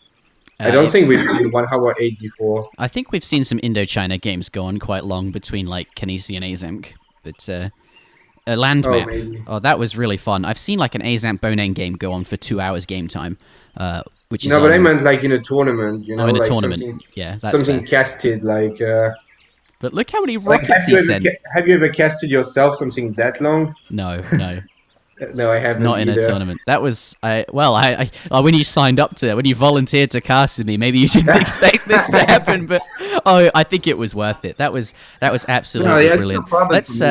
Let's take a look at the post game before we. I don't know what really I'm looking for, but you can just see actually Risi further ahead in eco, sort of the whole game. I guess he just for the whole like up until the industrial age, and when he clicked up to the imperial age, he just had sort of more villagers the whole game. It was only like WickedCossack caught up. I think if this graph continued, Cossack would close the gap. Yeah, But, he would at some point, but he was just so much behind earlier on. Like, when you look at this, it looks like the eco was close earlier, right? That they had the same resources, but in fact, it's not. It's just because the scale of the graph is so big, you know. Yeah. But if you check the resources earlier, like when they were H3, aging up to H3, it was a gap of Quite a 7K. Yeah, that's huge. That's absolutely Yeah, it's like huge. 20%, 25% more resources for Risi. So Risi was really ahead so much, and he was also ahead in military early most of the game, and he just was not able to get a convincing lead. He did almost clean up Russia twice early in the early game, early at like 18 and 25 minutes, which is not really early, but yeah. But he was not able to snowball it really into a win, and I was afraid of that at some point earlier, and he just did that mistake to give way too much time to Russia. Yeah, but what a great game. And that's the assessment from Kaiser Klein and myself. Let's take a look at the highlights of this absolutely brilliant series. What an exceptional series. 3-1 to Cossack. Let's take a look. Cossack can do. He's the one playing Russia. Cossack's now coming in. Will they find some villagers to kill? No, he's bringing back the ones on the elephants. He's going to be able to get them in his base there, but he is going to take a shot with his musketeers. Look at that villager. Is it going to go down? Yes, the musketeers and Cossacks do manage to pick it off, and there is an explorer as well that he'll be able to kill. 45 XP and deny scouting there. Now it's going to be very tough for him to hold that. I mean, he went so all in on unit shipments. Oh no, it died! Denying the TP, yeah. But to be honest, I think that's okay. I mean, he's on 23 villas at 9 minutes. He has to have been skipping villages. So now he's kind of like the follow-up sucks a bit for WickedCossack here, and I don't know if he's gonna have enough stuff to defend now. We have the fight. There's a lot of British musketeers there, and I mean he's got a few strelets in there, but they're so weak. I mean they're very good against muskets, but there's quite a lot of red muskets here, and I think. Having said that, though, most of the cav gone down, so maybe these strelets are okay. One Hussar coming in for Risi. Like, imagine a batch of 5 at this point, and he does have quite a lot of resources in the base. Yeah, he must have skipped a batch. Cure the map. I love this from Risi as well. Yeah. He noticed the stagecoach. Well, he noticed rather that the trading post was something Cossack was building, and it goes down to deny the final one there. Well, Wicked has upgraded stuff, and Risi doesn't, so I don't think he will do too much damage, though. Like, Risi is gonna get falconets himself, and then he will be fine, most likely. Oh, Will, big rage. Oh. Rip. That guy got... Oh, wow. Absolutely nice. nailed by the, as Zach would say, by the cannons. Artillery foundry going down. That's Absolutely disgusting. nuts, yeah. It's an H4 musketeer at this point. But yeah, he still needs to fight, kill the falconets. even with the Falcons, this fight looks so good for Brits. Like it's... Yeah, let's see if he can kill them, the Russian falconets. At the same time, WickedCossack is training 2 culverins because he expected Brits to have falconets, so he's gonna have 2 useless units there. And his own falconets are dead, and that is not looking good for him because these British musketeers are like just way stronger than the blue ones. Yeah, I wonder if he should have made 2 more falconets rather than 2 culverins, because 4 falconets probably wins the Falk War, and falconets are just more versatile than culvs. And imagine what 2 extra falks would do in this fight. Although it could be risky with all those cabs running around, but those 2 culvs are just sitting there. There's just no areas. I think he sees them. 4 falconets coming out, though. This is really strong. That's a lot of falcons. He does take one off pretty quick because they're in range, but 4 falcons is going to clean up pretty quick. They've got a lot of ranged resist here, though. There's 2 falconets coming in from the side there, but the culverins are going to be able to deal with that. Actually, the falcons not doing as much damage as I thought they would. They just spawned too close to the muskets, and that's an issue, but does manage to take one of the falcons out. Very low HP on that other one there, and I think actually Risi, despite that pop, still has this fight here. Yeah, but is he just gonna... He did culverins. Like, I don't know if he can take that fight. Like, 5 falconets is a lot. And plus, he has a really bad unit positioning now. Just forgetting some musketeers, sending the longbows alone, and the hussars on the side next to the musketeers, like next to the Russian musketeers. He does pick up 3 falconets though, but still 2 alive. Most of them are dead. Okay, Yeah, he gets so, the Falcons down. Maybe he can like disengage now from the fight. yeah, because that's a good trade for Wicked Cossack here. Oh, I mean, shit. Risi was on 200 pop, and now Wicked, well, his operas are getting caught, but he did kill. And Yeah, he can do that. and but it's if he's like never going to a really 360 good like trade. this, start limbering up, and yeah, he's doing a bunch of 360s. He's actually going to clean up all of the Falcons. Cossacks, Oh my goodness! though, There look are at a lot these of Cossacks. They are But he's got H4. dragoons. Look at it. Ideal.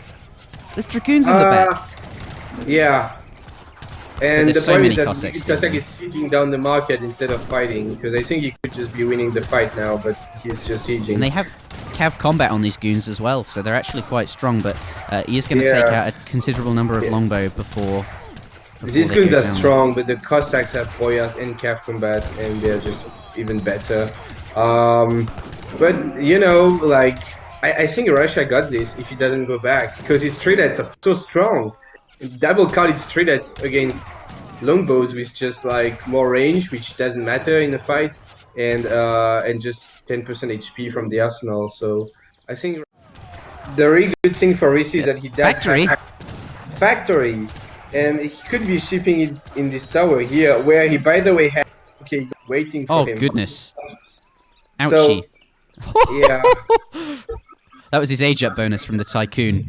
yeah. Not using that just yet, but he's still alive, and maybe it's okay. Maybe Factory is actually. Oh, but that's a big Oh my batch of God. Cossacks. So many Cossacks, and just click on them, just see how many upgrades they're stacking, like 5 upgrades. Yeah, Cavalry, Cuirass, Cav Combat, Boyars, Veteran Cossack, and Team Cavalry Scouts, Plantation. But big pop of. But that's gonna swing it. Big pop of Hussar. This game is so back and forth. And these Huss, they're not guard though. They're not guard Hussar, Yeah, but they're not God. they do have good stats from the upgrades. But mind you, every unit is upgraded with cards at this point, so who cares? He's gonna find a couple of Hussars on top of the artillery though. But you know, guard or not, they are gonna swing it. But reinforcing batch of Strelets and Cossacks. Yeah, with the extra Cossacks, it's gonna be close. We're going to see 2 rockets appear any moment now from the British player. But Industrial Revolution coming in for Russia. They're going to get their factory down. And another big batch of... Wicked would maybe run a bit more. Oh no, often look on at the the 2 right rockets. The 2 rockets. Oh dear. side. Oh god. No. He's gonna get some value out of them by killing Cossacks, but definitely a good trade for Russia here. Yeah, and I look, think he British... can just find pushing with his main army because he's winning the fight, but if he starts losing and getting pushed back, he might just be switching to operas on the side. But there's a decent raid here for Risi.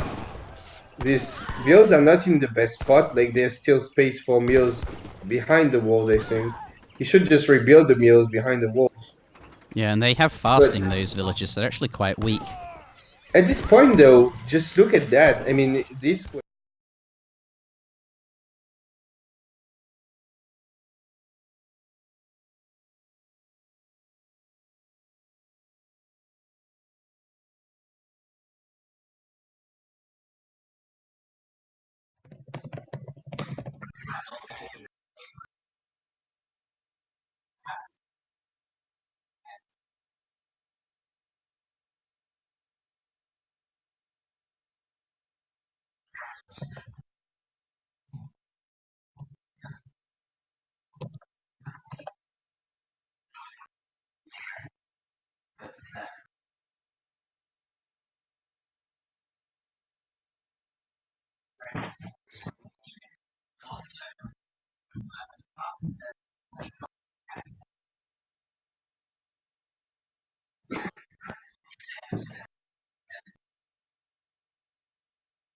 We saw that yesterday.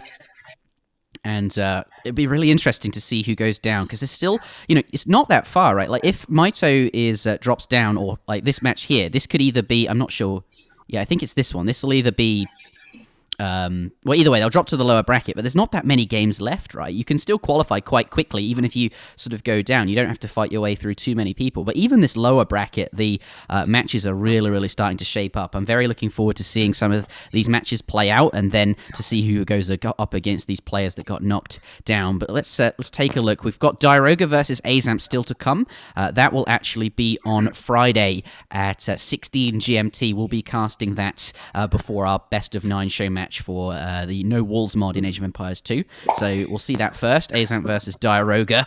I think Diroga probably the favorite to go through, but then it'll be I Am Soldier versus perhaps one of these two. But Ace, he's pulled out crazier things. He's done. He's very solid player. But I do wonder how he will stand up his non-meta builds to someone that is very, very textbook and very, very good at executing. And Diroga, a very formidable opponent. So I'm looking forward to that. But also Lord Raphael versus Snow, looking forward to that, and Kaiser Klein versus Kanisi. So these brackets looking very stacked, and all of these final games here will determine who goes through to the qualifier to the LAN event. Who will be? So yeah, lots to play for. But yes, also the lower bracket looking very, very interesting as well. But that's it from us. I'm going to hand it over to Ham and Zach, and yeah, thanks for watching, everyone.